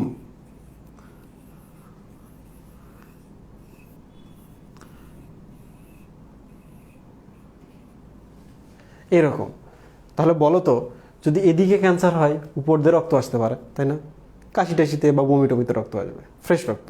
যদি এদিকে ক্যান্সার হয় এদিক দিয়ে রক্ত আসতে পারে, ঠিক কিনা? ভালো করে খেয়াল করো। আবার দেখো তো, এদিক দিয়ে তাজা রক্ত যদি আসে তাহলে বলতে পারো যে এই কাছাকাছি কোথাও ব্লিডিং হচ্ছে বলে তাজা রক্ত আসতেছে। এই যে এখান থেকে যদি ব্লিডিংটা এদিক দিয়ে আসতেছে, এই পাশে বের হয়, সময় তো লাগে। রক্তটা কি হবে? কালচে হবে, তাই না? তখন রক্ত দেখেও কিন্তু ডাক্তাররা বলতে পারে যে এটা নিচ থেকে আসছে রক্তটা, না উপর থেকে রক্তটা আসছে। উপর থেকে আসলে এটা কালচে হবে, এর রোগের নাম মেলেনা, মানে এটা একটা সিমটম। তো সিমটম না আসলে সাইন। ডাক্তার যেহেতু দেখছে, ওটাকে সিমটম বলবো না, লক্ষণ বলবো না, ওটার নাম হচ্ছে সাইন। তো খেয়াল করে দেখো, হুমায়ুন আহমেদ স্যারের হয়েছে কোলন ক্যান্সার। স্বাভাবিকভাবে তার রক্তে তার হচ্ছে পায়খানার সাথে রক্ত যাবে, ঠিক কিনা? তো তখন পায়খানার সাথে যখন রক্তে যাওয়ার ব্যাপার, আকস্মিক ওয়েট লস হইলো, ডাক্তারের কাছে আসবে। ডাক্তার কি বলবে? নিশ্চয়ই আপনার কোলনে সমস্যা, নট এদিকে সমস্যা। কারণ জিজ্ঞেস করছে তো তাজা রক্ত না কালো রক্ত, বলছে তাজা রক্ত, তাহলে নিচ থেকে আসছে। কালো রক্ত হলে উপর থেকে আসছে, ঠিক না? তো তখন ডাক্তার কি বলবে? যে উপর দিয়ে ক্যামেরা ঢোকাও না নিচ দিয়ে ক্যামেরা ঢোকাও? আর অ্যান্ডোস্কোপি তো ক্যামেরা ঢোকায় উপর দিয়ে, তাই না? অ্যান্ডোস্কোপি করতে গেছে উপর দিয়ে ক্যামেরা ঢোকায়। প্রক্টোস্কোপি যদি করতে চাই বা কোলোনোস্কোপি যদি করতে চাই, তাহলে নিচ দিয়ে একটা ক্যামেরা পাঠায় দেয়, দেখে আর কি কোথায় কি হয়েছে। তাহলে তাকে বলা হবে প্রক্টোস্কোপি। যেহেতু কোলনে প্রবলেম, তাহলে এটার নাম হচ্ছে কোলোনোস্কোপি। কোলোনোস্কোপি করে দেখা গেল যে এখানে একটা অ্যাবনর্মাল গ্রোথ আছে, টিউমার আছে, ঘায়ের মতো হয়ে আছে বা ফুলে আছে বা কালো হয়ে গেছে বা এত বড় টিউমারের মতো হয়ে আছে। তখন কি করবে ডাক্তার? আর একটা জিনিস পাঠাবে, দিয়ে এখানে মাংসটা কেটে নিয়ে এই মাংসটাকে বোতলের মধ্যে করে দিয়ে কোথায় পাঠাবে? ল্যাবে পাঠাবে। যে আপনি একটু দেখেন তো টিউমারে যে কোষগুলো আছে এই কোষগুলোর কি অবস্থা, ঠিক না? কোষগুলোর কি অবস্থা, রাইট? তাহলে এখন বলো তো টিউমার মানে কি? মাইটোসিস। মাইটোসিস মানে কি? প্রোফেজ, মেটাফেজ, অ্যানাফেজ, টেলোফেজ, তাই না? মানে বিভিন্ন কোষে বিভিন্ন ধরনের মোমেন্ট চলতেছে, ঠিক কিনা? তাহলে আমরা এবার দেখি আগে মাইটোটিক ইন্ডেক্স আসলে কি জিনিস। প্রোফেজ, মেটাফেজ, অ্যানাফেজ, টেলোফেজ, যে দশায় চলুক না কেন যতগুলো কোষে এই ঘটনাগুলো চলতেছে সবগুলো আমরা নিলাম, নিয়ে আমরা এটার উপরে দিলাম, ঠিক আছে? আর টোটাল যে সেলটা তোমাকে পাঠিয়ে দিয়েছে এখানে যতগুলো সেল আছে তুমি সেলগুলো লিখলা, টোটাল সেল, ওকে? পার্সেন্ট করলা, শতকরা হিসাব করলা, হিসাব করার পর দেখলা যে ধরা যাক স্বাভাবিক অবস্থায় 14-15টা, ইটস ওকে, ধরা যাক, আমি কিন্তু এটা একটা ধরে নিচ্ছি সংখ্যা, যে টোটাল আমি যতগুলো দিয়েছি শতকরা 15টার মধ্যে মাইটোসিস ঘটার কথা, তাই না? মাইটোসিস ঘটার কথা, এই ধাপগুলো তার মধ্যে আছে। আমি যদি এখান থেকে 100টা নেই, 100টার মধ্যে কটার মধ্যে? 15টা। সবগুলো যদি আমি নিয়ে একটা শতকরা করি দেখা যাচ্ছে 15 আসতেছে, ইটস ওকে। যদি দেখা যায় না এখানে 31 আসছে, বেশি হয়েছে না মাইটোসিস? মাইটোসিস বেশি মানে কি? অনিয়ন্ত্রিত মাইটোসিস। অনিয়ন্ত্রিত মাইটোসিস মানে কি? ক্যান্সার। তাহলে তুমি যদি দেখো 15 থেকে 20 হয়েছে তার মানে একটু বাড়ছে, তাহলে ক্যান্সারটা এখন পর্যন্ত গ্রো করতেছে। যদি দেখো 31 তার মানে আরও গ্রো করছে। যদি দেখো 55 হয়ে গেছে দেখবা আরও গ্রো করছে। তাহলে এটা দেখে তুমি বুঝতে পারতেছো না যে ক্যান্সারের অবস্থাটা এখন কীরকম? যদি দেখো এইরকম তার মানে তুমি ধরে নিতে পারো ক্যান্সারটা যদি কেবল গ্রো করতেছে তাহলে শরীরে ছড়ায় যায় না, ঠিক কিনা? যদি দেখো এইরকম অনেক বেশি হয়েছে তাহলে তুমি ধারণা করতে পারো যেহেতু অনেক বেশি এই জায়গায় ক্যান্সার কোষ তার মানে শরীরে ছড়িয়েও যেতে পারে, একটা ধারণা পাওয়া যায়, ঠিক না? তাহলে ক্যান্সারের অবস্থাটা কি, তার শরীরে কি অবস্থা, এটা নিয়ে ধারণা যেটা আমরা পাই সেটাই হচ্ছে মাইটোটিক ইন্ডেক্স। এটা একটা ম্যাথ, এটা একটা ম্যাথ। এটা আমি তোমাদের পরীক্ষাও দিতেও পারি যে আমি তোমাকে এতগুলো কোষ পাঠিয়েছি, স্বাভাবিক মাইটোটিক ইন্ডেক্স হচ্ছে স্বাভাবিক মানুষ এত, আমি তোমাকে এতগুলো দিয়েছি, তার মধ্যে এতগুলোতে প্রোফেজ, এতগুলোতে মেটাফেজ, এতগুলোতে অ্যানাফেজ বা এতগুলোতে টেলোফেজ বা এতগুলোতে মাইটোসিস ঘটতেছে। তুমি হিসাব করবা, হিসাব করে যদি দেখো আমি যে নর্মাল নাম্বার দিয়েছি যে স্বাভাবিক মানুষে এত হয়, এটা যদি বেশি হয় তুমি বলবা যে অস্বাভাবিক মাইটোসিস ঘটতেছে, ঠিক আছে? যদি সমান থাকে তাহলে বলবা তার মধ্যে কোনো অস্বাভাবিক মাইটোসিস নাই, লোকটা স্বাভাবিক আছে। ম্যাথ কিন্তু পরের পরীক্ষায় আমি দিতে পারি, ক্যালকুলেটর নিয়ে বসবা, ঠিক আছে? তাহলে আমরা মাইটোটিক ইন্ডেক্স বুঝতে পেরেছি।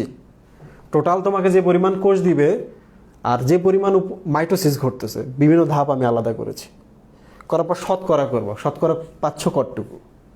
এইটা যদি বেশি হয় তার মানে অস্বাভাবিক, স্বাভাবিক যদি থাকে ওকে।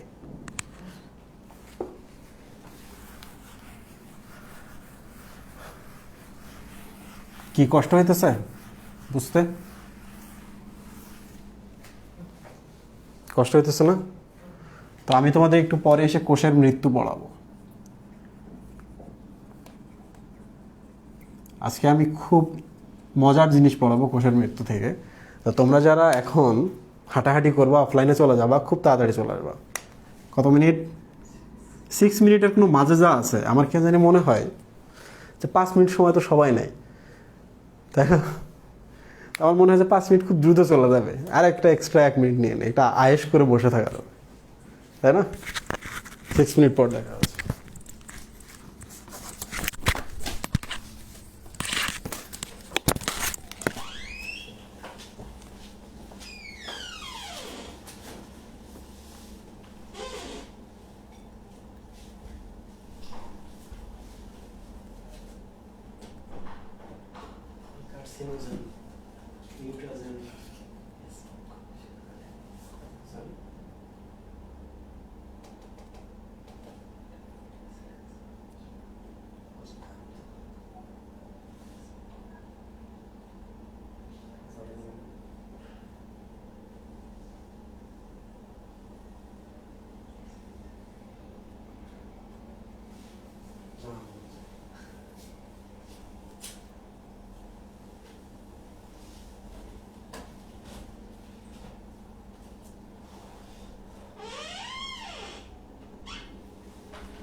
হ্যালো, আসসালামু আলাইকুম।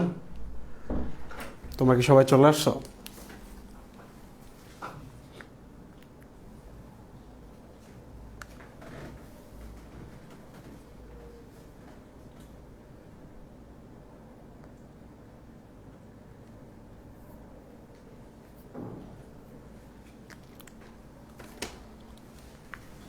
ওকে, আচ্ছা তোমরা আমাকে একটু বলো তো, যদি ডাক্তার দেখে যে লোকটার মাইটোটিক প্রলিফারেশন অনেক বেশি, প্রলিফারেশন মানে হচ্ছে বৃদ্ধি পাওয়া আর কি, ওই যে ইন্ডেক্সের মাধ্যমে আমরা দেখলাম যে কারোর শরীরে বেশি হতে পারে, কারোর শরীরে কম হতে পারে। তো যদি খুব বেশি হয়ে যায়, অনেক বেশি, মাত্রাতিরিক্ত বেশি, তখন কি আমরা তারা চিকিৎসা করব? হ্যাঁ, তখন আমরা বলবো যে এই লোকটা, যদি ডাক্তার আরও অনেক ক্রাইটেরিয়া আছে আর কি, দেখে বলবে যে ওনাকে এখন আর হয়তো বাঁচানো যাবে না, ওনার শেষ ইচ্ছা বা যা খাইতে চায়, মানুষ তো মরার আগে নাকি খাইতে চায়, আমি বুঝি না মরার আগে কোন মানুষটা খাইতে চায়। যে বাসায় নিয়ে যান, যা খাইতে চাই খাওয়ান, আশ্চর্য।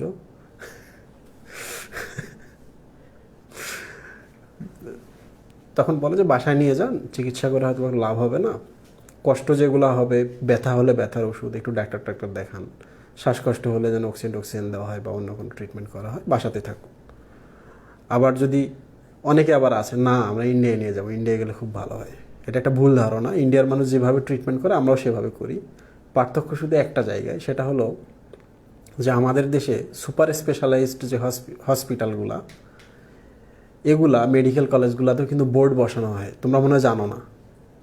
একটা যদি ভিক্ষুকও আসে হসপিটালে, তার যদি একটা রোগ দেখা যায়, রোগটা ভালো হচ্ছে না, তখন কিন্তু বড় বড় ডাক্তাররা একসাথে বোর্ড বসে, এটা তোমরা কেউ জানো না।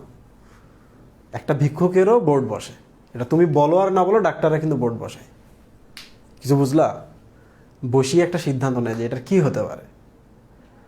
কারণ ধরো যে একজন গর্ভবতী মহিলার হাই প্রেশার, বাচ্চা পেটে আসলে কিন্তু স্বাভাবিকভাবে অনেক হাই প্রেশার হয়, এটা নিয়ন্ত্রণ করা যায় না মাঝে মাঝে, একলামশিয়া বলা হয়, একলামশিয়া বলা হয় এগুলারে।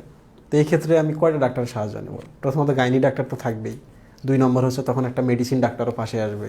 যদি দেখা যায় ওই মহিলার ক্যান্সার বা অন্য কোনো একটা প্রবলেম আছে, একটা অঙ্কোলজিস্টও আসবে, ঠিক কিনা? ওই লোকের যদি, ওই মহিলার যদি ডায়াবেটিসের প্রবলেম আগে থেকে থাকে, তাহলে একজন ডায়াবেটোলজিস্ট আসবে।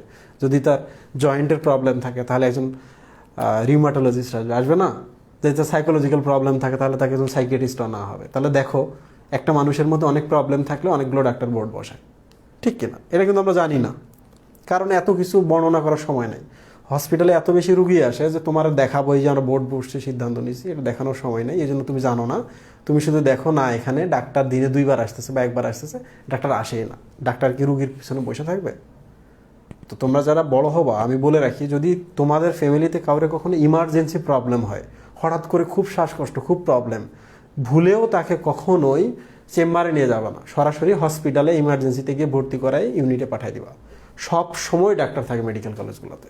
কোথায় থাকে? কতক্ষণ থাকে?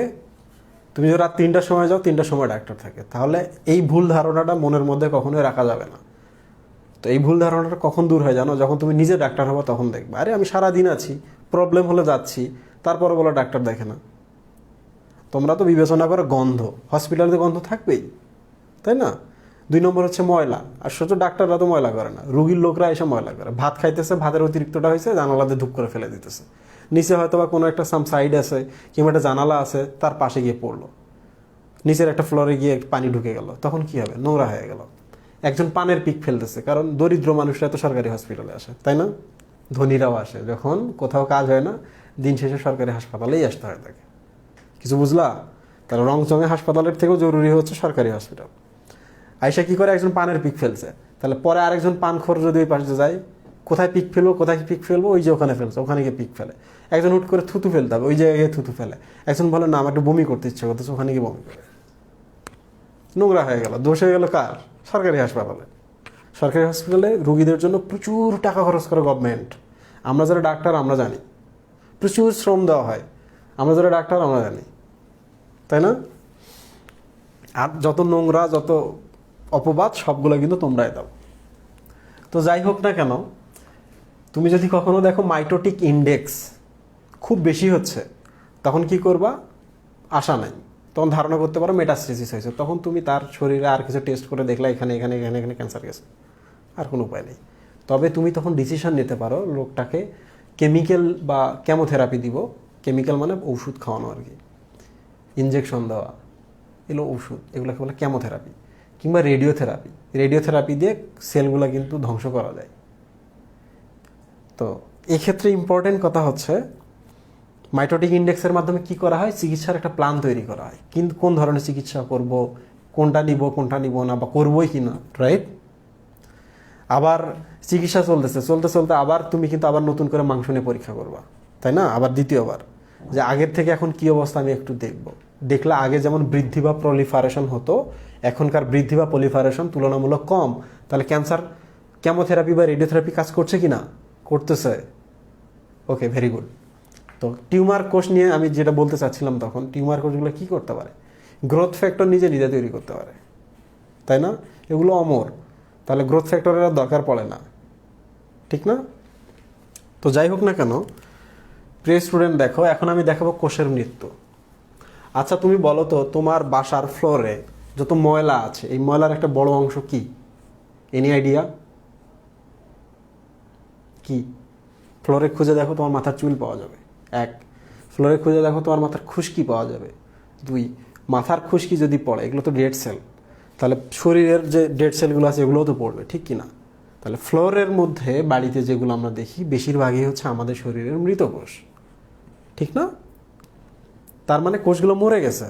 প্রিয় স্টুডেন্ট, দেখো কোষকে মাঝে মাঝে মরে যেতে হয়, আবার মাঝে মাঝে দেখো বাধ্য হয়ে এসে মারা যায়। খুব ইম্পর্টেন্ট কথা। এখন একটা মানুষ খুব খারাপ, তখন কি করে, তাকে ফাঁসি দিয়ে দেয়। এই লোকটাকে আর কোনো আসলে সুযোগ দেওয়া সম্ভব না, কারণ এই লোকটা আবার খারাপ কাজ করবে, ফাঁসি দেওয়া হয়, তাই না?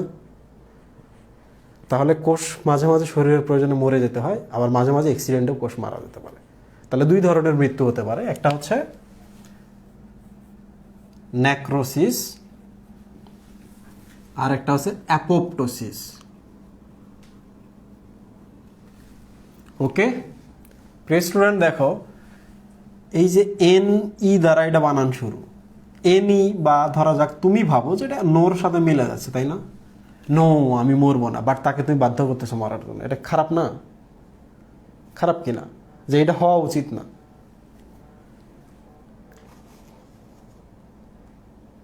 আচ্ছা আমি ছোট্ট একটা ব্রেক নিই, 1 মিনিট বা 2 মিনিটের জন্য, আমি আসতেছি। ওকে,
আসসালামু আলাইকুম, ইন্টারাপশনের জন্য সরি। তো আমি যেটা বলছিলাম যে কোষের মৃত্যু হতে পারে 2 ধরনের, একটা হচ্ছে নেক্রোসিস আর একটা হচ্ছে অ্যাপোপ্টোসিস। ক্লিয়ার? দেখো এ বর্ণটা কিন্তু খুব সুন্দর। তাহলে এটা কি মৃত্যু? এটা হচ্ছে স্বাভাবিক মৃত্যু, যেটা দরকার আর কি, স্বাভাবিক মৃত্যু। নেক্রোসিস দেখে কি মনে হচ্ছে? নো, মানে এটা আসলে হওয়া উচিত না, তাহলে এটা হচ্ছে অ্যাক্সিডেন্টাল বা দুর্ঘটনাজনিত মৃত্যু, তাই? রাইট? তাহলে এটি হচ্ছে দুর্ঘটনা জনিত মৃত্যু। তাহলে এবার আমি আসি কেমনে কি হয়। ধরা যাক হিউম্যান বডি হলো এটা,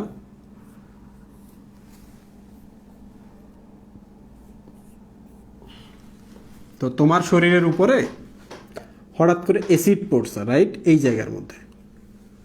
তাহলে এই কোষগুলো মারা গেল, এই কোষগুলোকে মরে যাওয়ার কথা ছিল? ছিল না। কেমনে মারা গেল? অ্যাসিড পড়ছে বলে। হঠাৎ করে এখানে একটা আগুনের আঁচ পড়লো, কোষগুলো কিছু মারা গেল। এটা কি মরে যাওয়ার কথা ছিল? ছিল না, দুর্ঘটনায় মারা গেল, তাই না? তাহলে আঘাতে, অ্যাক্সিডেন্টে কিংবা কোনো কেমিক্যালস দ্বারা যদি তোমার শরীরের কোনো কোষ মারা যায়, ওইটা হচ্ছে তুমি চাও নাই, নো নেক্রোসিস। ওকে, অ্যাপোপ্টোসিস কি? প্রিয় স্টুডেন্ট দেখো, এই যে তুমি যখন মায়ের পেটে ছিলা, ধরা যাক এটা তোমার হাত, আমি একটু বাঁকা করে রাখলাম।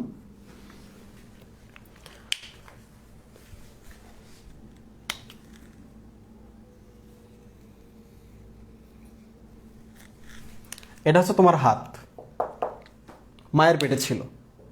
আচ্ছা ভাবো তো, এটা কি হাত হয়েছে না হাঁসের পা হয়েছে? হাঁসের পা। আচ্ছা হাঁসের পায়ের দিকে তুমি কোনো খেয়াল করছো? মুরগির পা এবং হাঁসের পায়ের মধ্যে পার্থক্য আছে। সেটা হলো মুরগির নখগুলো কিন্তু আলাদা আলাদা, আঙুলগুলা। হাঁসের ক্ষেত্রে কি, এই যে এখানে একটা ব্যান্ড থাকে, মেমব্রেন, পাতলা মেমব্রেন থাকে, তাই না? তাতে সে পানিতে সাঁতরাইতে পারে। দেখো আমাদের হাত কি ফাঁকা ফাঁকা না? তার মানে হলো এখানে কিছু কোষ ছিল আমাদেরও ভ্রূণ অবস্থায়। ভালো করে দেখো। তাহলে এই যে এখানকার কোষগুলো কি হয়েছে? মারা গেছে। এই যে এখানে যে কোষগুলো ছিল এগুলো মারা গেছে, এখানকার কোষগুলো মারা গেছে, এখানকার কোষগুলো মারা গেছে। এখন দেখো তো, মারা যাওয়া কোষগুলোকে আমি সরাইলাম শরীর থেকে, সরাইলাম।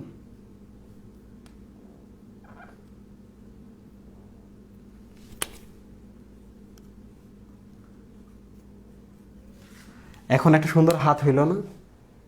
তার মানে আমরা যখন প্রথমে ছিলাম, তো ওই যে শুক্রাণু মানে সেটা দলা একটা কোষ, এটা একটু বড় হয়েছে, মাঝখানে গর্ত হয়েছে, নানাবিধ হয়েছে, ধীরে ধীরে বাড়া শুরু করছে।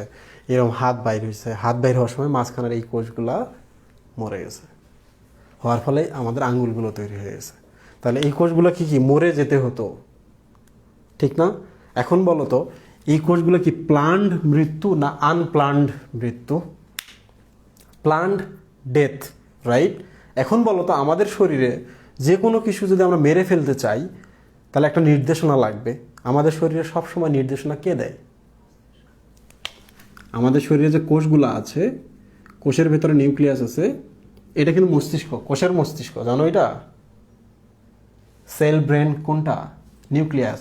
এই যে নিউক্লিয়াসের ভেতরে যে জিনগুলো আছে, মানে ক্রোমোজোমের ভেতরে যে ডিএনএ আছে, ডিএনএর পার্টগুলোকে বলা হয় জিন।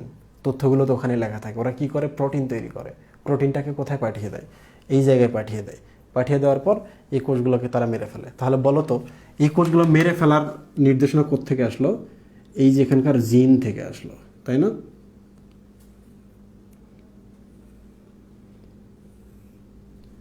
এখানকার জিন থেকে আসলো। তাহলে আমরা বলতে পারি না অ্যাপোপ্টোসিস বা স্বাভাবিক মৃত্যুর যে ডেথগুলো হচ্ছে সেলের, এগুলো হচ্ছে জেনেটিক্যালি নিয়ন্ত্রিত মৃত্যু, জিন দ্বারা নিয়ন্ত্রণ করা মৃত্যু, রাইট? তাহলে আমরা লিখতে পারি অ্যাপোপ্টোসিস হচ্ছে জেনেটিক্যালি নিয়ন্ত্রিত মৃত্যু। শুধু এটাই না, তোমার শরীরে রক্তকণিকা আছে, লোহিত রক্তকণিকা, আরবিসি। বলো তো এটা কতদিন পর মারা যায়? 120 দিন পর মারা যায়। থাকলে কিন্তু প্রবলেম ছিল, ঠিক না? তোমার শরীরে ধরো এই যে এখানে অন্ননালী, আরো নিচে হবে পাকস্থলীটা, ডায়াফ্রামের নিচে, ডায়াফ্রাম হলে পাকস্থলীটার নিচে।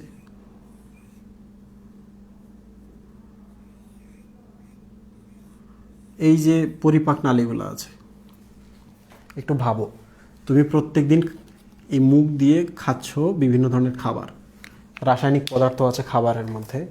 আম খাচ্ছ, কার্বাইড আছে, কার্বাইড তো কেমিক্যাল, তাই না? তাহলে তোমার কেমিক্যালগুলো কি হবে? এই যে এখানে যে কোষগুলো আছে,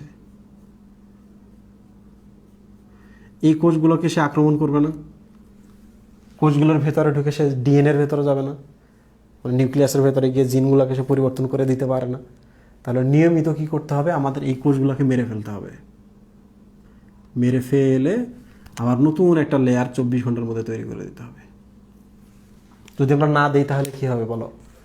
এখানকার কোষগুলোর ভেতরে মিউটেশন হবে, জিনগুলো পরিবর্তিত হবে, আকস্মিক এবং স্থায়ী পরিবর্তন হলে এই কোষগুলো যখন আবার কোষ বিভাজন ঘটাবে, এখানে টিউমার হবে, এগুলোতে ক্যান্সার হতে পারে।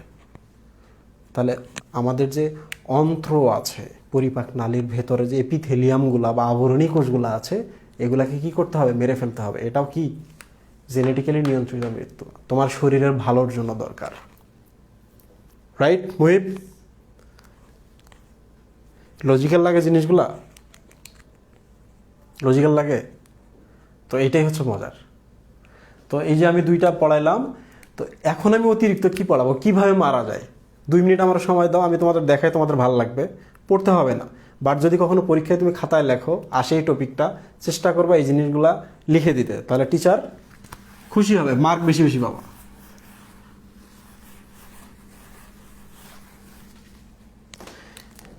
ধরা যাক এটা একটা কোষ, এটা মারা যাবে, এটা একটা কোষ, এটা মারা যাবে।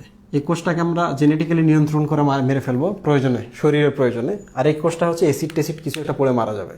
মুন্না এদিকে দেখো, লুক, এই কোষটার উপরে যে অ্যাসিড টেসিড কিছু পড়ে বা কেমিক্যাল টেমিক্যাল কিছু পড়ে, তাহলে কোষটা মারা যাবে, ঠিক না? অ্যাক্সিডেন্টাল মৃত্যু বা বা নেক্রোসিস। ওকে, এই কোষটার কী হবে? এই কোষটা প্রথমে বালজিং হবে বা সোয়েলিং হবে। সোয়েলিং মানে কি? এই কোষটা একটু আকারে বেড়ে যাবে।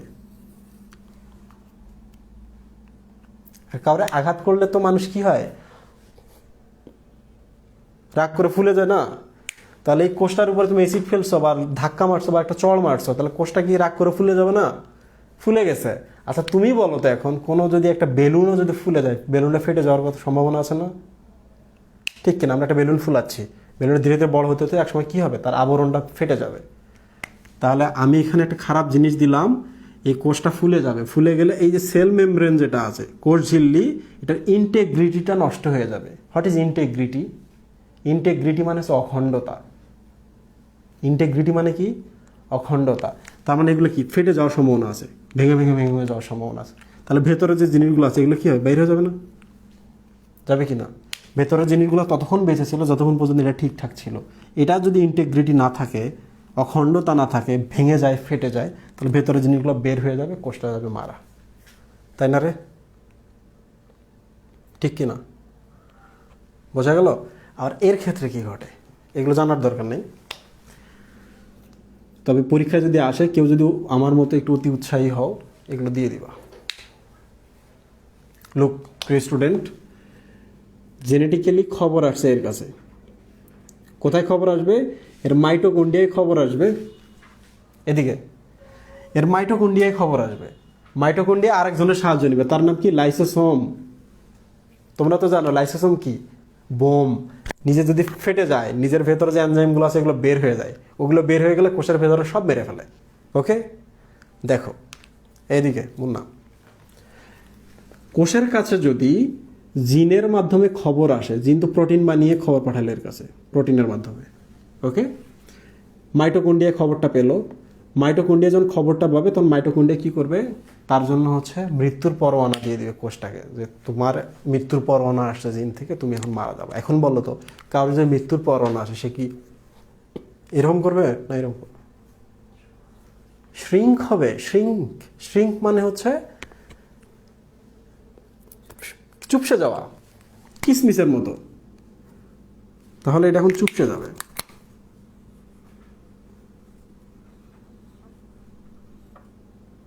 দেখতে পাচ্ছ? মন খারাপ তার, জেনেটিক্যালি নিয়ন্ত্রিত মৃত্যু বা মৃত্যুর পরোয়ানা আসছে। মাইটোকন্ড্রিয়া এবং লাইসোসোম এখন কোষটাকে মেরে ফেলবে। এরা হচ্ছে এখানকার কি জল্লাদ, তাই না? প্রিয় স্টুডেন্ট দেখো, কোষটা ছোট হয়ে গেল না? কেমনে ছোট হয় ভালো করে খেয়াল করো। এই কোষে তো এখানে একটা পার্ট ছিল, ছিল কি না মুন্না? পার্ট ছিল না? এই যে এখানে একটা পার্ট ছিল, ছিল কি না? এই যে এখানে একটা পার্ট ছিল। তো পার্টগুলো যে আলাদা আলাদা তুমি করো, তাহলে তো এটা শ্রিঙ্ক হয়। খেয়াল করছো কেমনে শ্রিঙ্ক হয়েছে? তার মন ভেঙে গেছে বা কোষটা ভেঙে গেছে। এই যে একটা, এই একটা, এটা একটা, সবগুলো যদি তুমি একসাথে করতে একটা কোষ হইতো। তাহলে এই জিনিসগুলোর নাম হচ্ছে অ্যাপোপ্টিক বডি।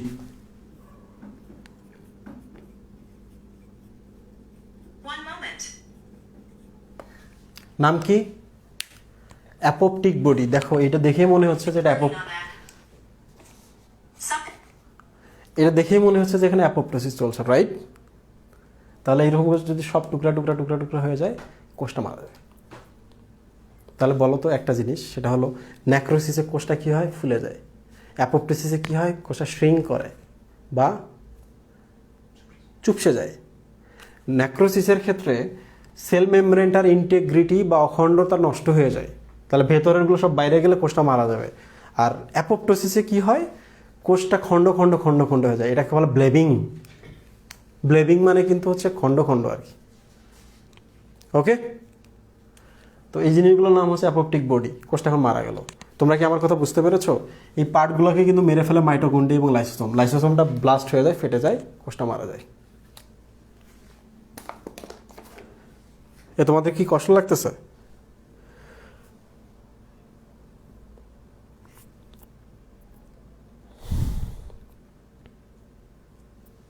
তোমরা একটু আমাকে বলো যে ভাইয়া খুব কষ্ট লাগতেছে, আর পড়ায়েন না, বইতে যতটুকু আছে ততটুকুই পড়বা।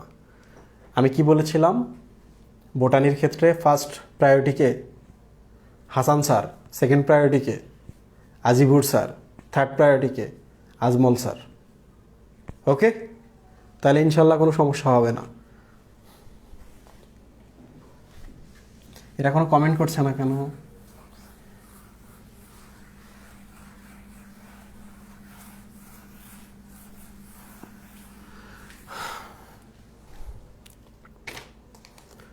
আচ্ছা, তোমাদের আমি একটা ইন্টারেস্টিং ম্যাথ দেখাবো। তো ম্যাথটা যদি আমি আগামীকালকে দেখাই, তাহলে আগামীকালকে ক্লাসটা আরও ভালো হবে। ম্যাথ হচ্ছে একটা ইন্টারেস্টিং পার্ট। তাহলে আমি এই জিনিসগুলো একটু বলি। উপরে আমি মাইটোসিসের কাজ লিখেছি, নিচে হচ্ছে মায়োসিসের কাজ লিখেছি।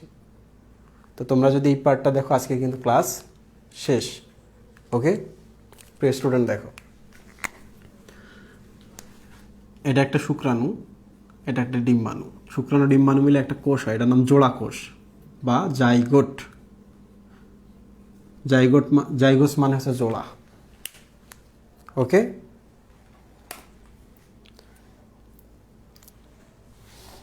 জাইগোট মানে জোড়া। আচ্ছা বলো তো, এটা ছিল বাবা,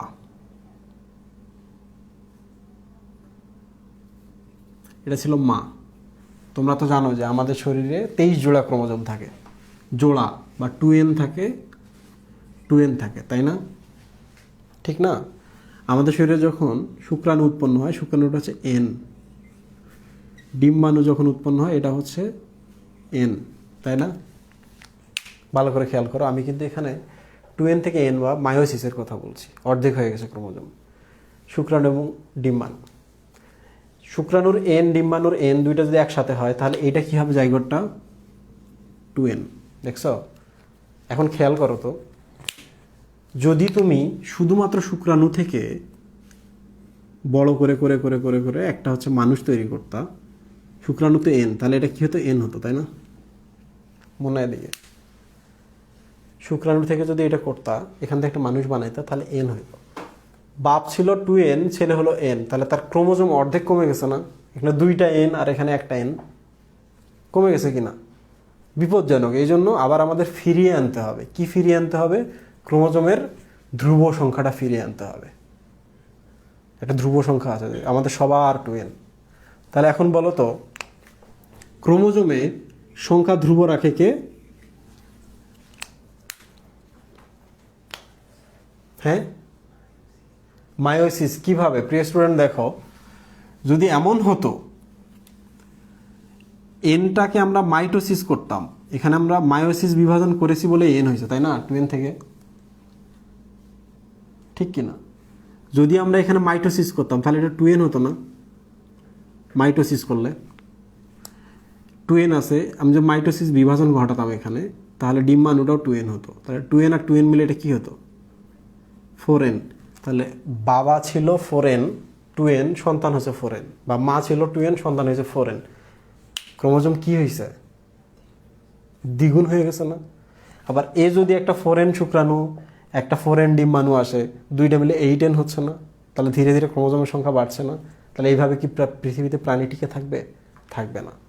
তাহলে ক্রোমোজোম সংখ্যা যদি আমি এখানে 2n রাখতে চাই, ভালো করে খেয়াল করো, তাহলে বাপ একটা n সংখ্যক ক্রোমোজোমের একটা শুক্রাণু তৈরি করবে, মা একটা এন সংখ্যক ক্রোমোজোমের একটা ডিম্বাণু তৈরি করবে, এন আর এন মিলে 2n। তাহলে বাবা 2n ছিল, সন্তান 2n, মা 2n ছিল, দেখো সন্তানও 2n হইল, ক্রোমোজোম ধ্রুব থেকে গেল।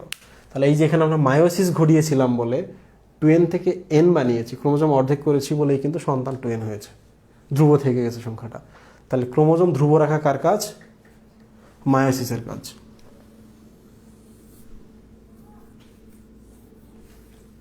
ওকে, খুব ভালো করে খেয়াল করো। আচ্ছা, শুক্রাণু এবং ডিম্বাণুই তো প্রজননে অংশ নিচ্ছে, তাই না? শুক্রাণু একটা কোষ, ডিম্বাণু একটা কোষ, তাই না?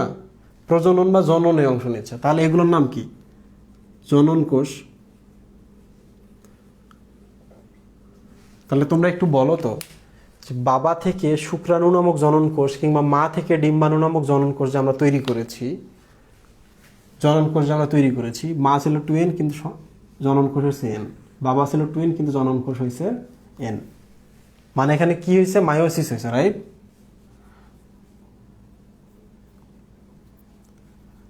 তাহলে এখন বলো তো, এই যে জনন কোষটা আমরা সৃষ্টি করলাম, মাইটোসিসের মাধ্যমে করলাম না মায়োসিসের মাধ্যমে করলাম?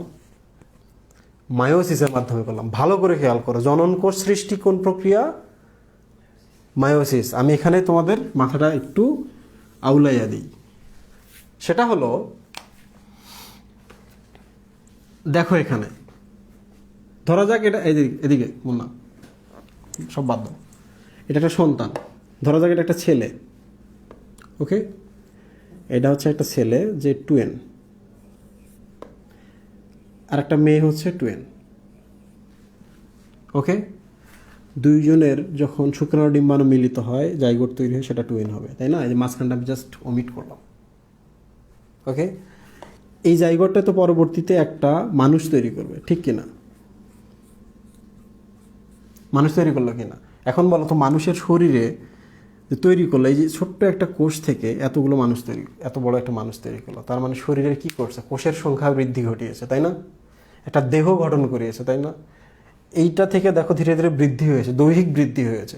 তাহলে দেহ গঠন, দৈহিক বৃদ্ধি কোন প্রক্রিয়ায় হলো? মাইটোসিস। কারণ এই যে এখানে ডিম্বাণু ছিল n, শুক্রাণু ছিল n, জাইগোট হলো 2n। ভালো করে খেয়াল করো, তাহলে জাইগোট 2n, জাইগোট থেকে যে শরীরটা হলো এটাও তো 2n, ঠিক কিনা? তাহলে 2n থেকে 2n আসলো, তার মানে এখানে কি হলো? মাইটোসিস। তাহলে দৈহিক গঠন, দেহ গঠন, বা এই ছোট্টটা থেকে দেখো বিশাল একটা বড় হয়ে গেল, দৈহিক বৃদ্ধি, পুরোটাই হচ্ছে মাইটোসিস, তাই না? তাহলে আমি কেটে দিলাম। ওকে, বংশবৃদ্ধির ব্যাপারে কিন্তু একটু কনফিউশন আছে। সেটা হলো, বংশবৃদ্ধির জন্য কিন্তু আমাদের দেখো যেমন প্রজনন লাগে, মায়োসিসও ঘটাতে হয়। বংশবৃদ্ধির জন্য দেখো আমাদের এইরকম আবার হচ্ছে মাইটোসিসও ঘটাতে হয়। তাহলে বংশবৃদ্ধি হচ্ছে একটা ভেগ টার্ম, এটা তুমি মাইটোসিস মায়োসিস দুই জায়গায় দিতে পারো, পারবে না? তো যেহেতু বইতে মাইটোসিসে দেওয়া আছে, মাইটোসিসে দিব। আচ্ছা, কিছুক্ষণ আমি কি বলেছিলাম? জনন কোষ সৃষ্টি কোন প্রক্রিয়ায় হয়েছে? মায়োসিস, তাই না? আচ্ছা প্রিয় স্টুডেন্ট, ভাবো তো, এই মানুষটার শরীরে যত কোষ আমরা পাবো সবগুলো কি হবে? 2n হবে, তাই না? এই মানুষটার শরীরে যদি আমি মাথা থেকে একটা কোষ নিই, 2n। এই মানুষটার শরীর থেকে যদি আমি, এই যে এখানে শুক্রাশয় 2টা আছে, কিংবা এই যে এখানে ডিম্বাশয় 2টা আছে, এগুলোও যদি নেই, এগুলোও তো 2n, ঠিক কিনা? এখন বলো, শুক্রাশয় এবং ডিম্বাশয় কি? শুক্রাশয় এবং ডিম্বাশয় কি? তোমরা তো জননাঙ্গ বলতে বোঝো কি জিনিস? তোমরা জননাঙ্গ বলতে যা বোঝো, আসলে ওগুলো হচ্ছে গৌণ জন্মাঙ্গ। মুখ্য জননাঙ্গ হচ্ছে শুক্রাশয় এবং ডিম্বাশয়, তাই না? তাহলে শুক্রাশয় এবং ডিম্বাশয় যেটা আছে, এগুলা হচ্ছে জনন অঙ্গ, কারণ এগুলো থেকে জনন কোষ তৈরি হয়, তাই না? তাহলে দেখো, পুরো শরীরটাই যদি আমি মাইটোসিসের মাধ্যমে তৈরি করি জাইগোট থেকে, তাহলে তাদের জননাঙ্গগুলো আমি মাইটোসিসের মাধ্যমে তৈরি করবো, তাই না? দেখো, জনন কোষ সৃষ্টি কি ছিল? মায়োসিস। আর জননাঙ্গ সৃষ্টি কি ছিল? মাইটোসিস। জনন কোষ সৃষ্টি ছিল মায়োসিস, আর জননাঙ্গ শুক্রাশয় বা ডিম্বাশয় সৃষ্টি কি হলো? মাইটোসিস। দেখছো?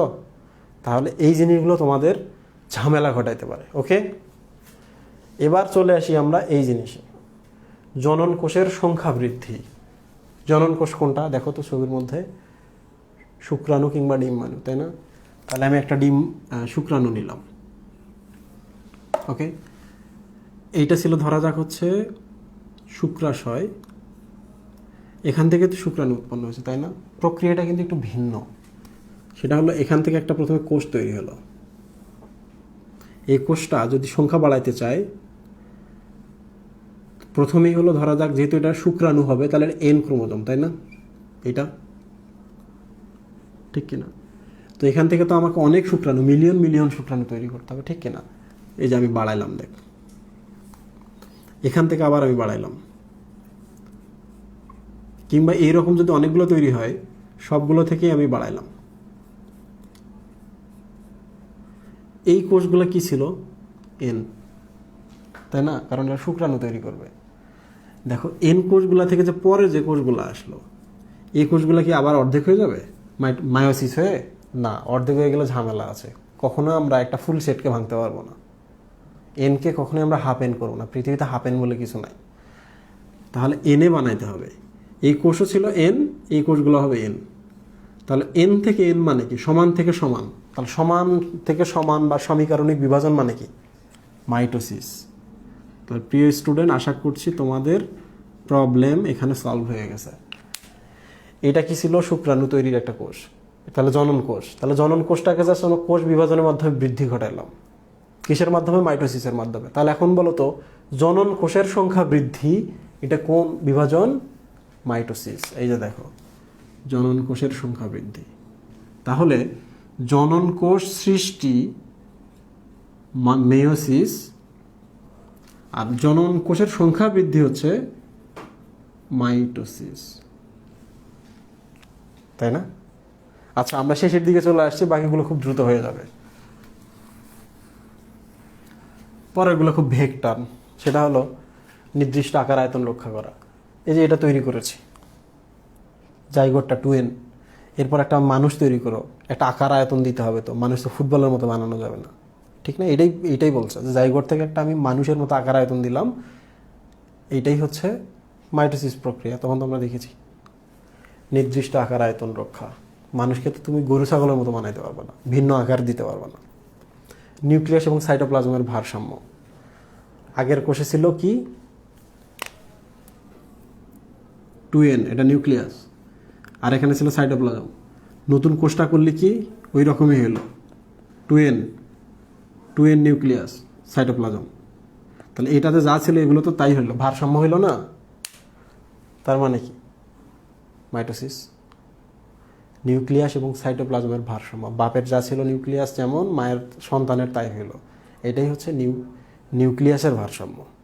ওকে, মাইটোসিস। ক্রোমোজোমের ভারসাম্য। ক্রোমোজোমের ভারসাম্য মানে কি? আগের কোষে ছিল 24টা, পরের কোষে 24টা, সমান সমান।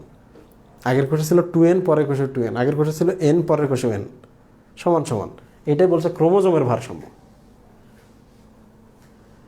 তোমার শরীর তো সবগুলো 2n দ্বারা তৈরি। তোমার তো বলছি আমি যেখানে 2n দ্বারা তৈরি।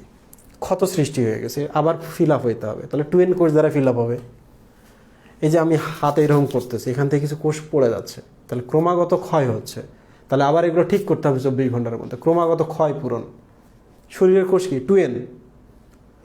নতুন যে কোষগুলো হবে এগুলো 2n, সমান সমান ক্রোমোজোম। তার মানে এটা মাইটোসিস, রাইট? পুনরুৎপাদন। একটু কোষ চলে গেল, আবার নতুন করে ওখানে কোষ তৈরি হলো, পুনরুৎপাদন। তাহলে 2n থেকে নতুন 2n কোষে আমরা পাচ্ছি, সমান সমান। অনিয়ন্ত্রিত মাইটোসিস তো মাইটোসিসেরই, ওটা তো মাইটোসিস, তাই না? আচ্ছা, এবার মায়োসিসের কাজগুলো আমি একটু বলি তোমাদের। প্রজাতির স্বকীয়তা ঠিক রাখা মানে বোঝাচ্ছে কি, বাপের ছিল 2n ক্রোমোজোম, মায়েরও ছিল 2n ক্রোমোজোম, সন্তানেরও হয়েছে 2n ক্রোমোজোম, তাই না? তাহলে সন্তানের 2n, বাপের 2n, মায়ের 2n। তো দেখো, প্রথমে মায়োসিস হয়েছে বলে কিন্তু nn হয়েছে, এনগুলো মিলিত হয়ে 2n হতে পারছে, তাই না? তার মায়োসিস হয়েছে বলেই কিন্তু এখানে 2n হয়েছে, বাবা মার মতোই হয়েছে। তাহলে এরা যেমন এরাও তেমন। এটা হচ্ছে স্বতন্ত্রতা বা স্বকীয়তা। বাবা মা যেমন ছিল আমি তেমনই হয়েছে, অন্যদের মতো হয় নাই, আমি স্বতন্ত্র বাপ মায়ের মতোই। কিছু বুঝলি? এইটাই হচ্ছে প্রজাতির স্বকীয়তা ঠিক রাখা। বৈচিত্র্যের সৃষ্টি। প্রিয় স্টুডেন্ট দেখো, তোমরা তো জানোই যে মায়োসিস কোষ বিভাজনে ক্রসিং ওভার হয়। মানে কি, একটা ক্রোমোজোমের একটু খণ্ড এই ক্রোমোজোমে যায়, এখানকারটা এখানে আসে, ক্রসিং ওভার। ক্রসিং ওভারের ফলে কি হয়, নতুন যে ক্রোমোজোমটা পেলাম, এই ক্রোমোজোমের কিছু পার্ট ছিল, এটা হয়তো সরে গেছে কোথাও, অন্য জায়গায় আরেকটা খসে গেছে। তাহলে এই যে নতুন ক্রোমোজোমটা পেলাম, এখানে তো ওই ক্রোমোজোমের একটা পার্ট আছে, তাহলে নতুন একটা বৈশিষ্ট্য তৈরি হবে না আমার শরীরে। হয়েছে বলেই কিন্তু আমি আমার বাপের চেহারা পাইনি, জানো এটা? মায়ের ক্রোমোজোম আর বাবার ক্রোমোজোমগুলো হয় কি, ক্রসিং ওভার করে, বোঝা গেল? বিনিময় করে, বিনিময় করার ফলে যেটা হয় যে নতুন সন্তানের মধ্যে কিছু নতুন বৈশিষ্ট্য তৈরি হয়। এইটাই হচ্ছে বৈচিত্র্যের সৃষ্টি। কার জন্য হয়েছে এটা? ক্রসিং ওভারের জন্য। ক্রসিং ওভার কোন বিভাজনে হয়? মায়োসিস কোষ বিভাজনে হয়। পরের দিন আমরা পড়বো এটা। অভিব্যক্তি বা নতুন অভিব্যক্তি সৃষ্টি সেম জিনিস। গ্যামিট সৃষ্টি বা বংশবৃদ্ধি। প্রিয় স্টুডেন্ট, জনন কোষকে বলা হয় গ্যামিট। তোমরা তো জানো জনন কোষ সৃষ্টি হচ্ছে মায়োসিস। ওকে, শেষ। জনুক্রমের কথা বলেছে। তোমরা তো এতদিন জনুক্রম পড়ে আসছো, যে এটা একটা উদ্ভিদ, উদ্ভিদ থেকে প্রথমে স্পোরগুলো মায়োসিস বিভাজন হয়, এই যে মায়োসিস বিভাজন হয়ে গেল। তাহলে পুরুষ উদ্ভিদের শুক্রাণু, স্ত্রী উদ্ভিদের ডিম্বাণু তৈরি হলো, হওয়ার পর আবার মিলিত হয়ে আবার দেখো তারা 2n হয়ে গেল, জনুক্রম হইল। তাহলে জনুক্রমে শুধু মাইটোসিস না, জনুক্রমে মায়োসিস লাগে। তা 2n, 2n, এই যে ক্রমে ক্রমে জননটা আবর্তিত হচ্ছে, এটাই জনুক্রম। তাহলে জনুক্রমে দেখো আমাদের মায়োসিসের দরকার হয়েছে। মেন্ডেলের সূত্র। আচ্ছা, মেন্ডেলের সূত্র তোমাদের আমি পড়িয়েছি না আগের দিনে? মেন্ডেলের সূত্রতে কি বলেছি? একটা কোষের ভেতরে বিভিন্ন দুইটা ক্রোমোজোম হয়তো পাশাপাশি থাকে, কিন্তু যখন তারা জনন কোষ সৃষ্টি করে, ক্রোমোজোমগুলো অর্ধেক হয়ে দুইটা আলাদা আলাদা জনন কোষে প্রবেশ করে, তাই না? জনন কোষ সৃষ্টি কি? মায়োসিস। এই যে ক্রোমোজোম আলাদা আলাদা অর্ধেক হয়ে যাওয়া মানে কি? 2n থেকে n হয়ে যাওয়া, মায়োসিস, রাইট? তাহলে মেন্ডেলের সূত্র কি? মায়োসিস। ওকে, তোমরা কি আমার কথা বুঝতে পেরেছো?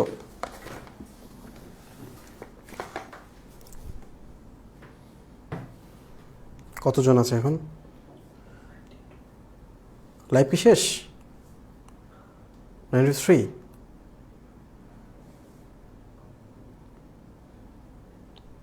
সিরাজুম মুনিরা বলেছে তাড়াতাড়ি শেষ করেন, আমাদের ফোনের চার্জ শেষ হয়ে গেছে প্রায়। পাগলা, তোমার ফোনের যদি চার্জ শেষ হয়ে যায়, বাকিদের তো কোনো দোষ নাই, তুমি পরের পার্টটুকু দেখে নিতে পারবো। প্রত্যেক দিন যদি আমরা একটা মিনিমাম অ্যামাউন্ট না পড়ি, শেষ করা যাবে না।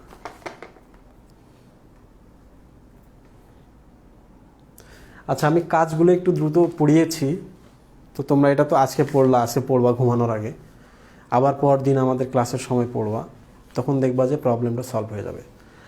আর আজকের ক্লাস আমি শেষ করব 2টা মিনিট সময় নেব। কেন 2টা মিনিট সময় নেব?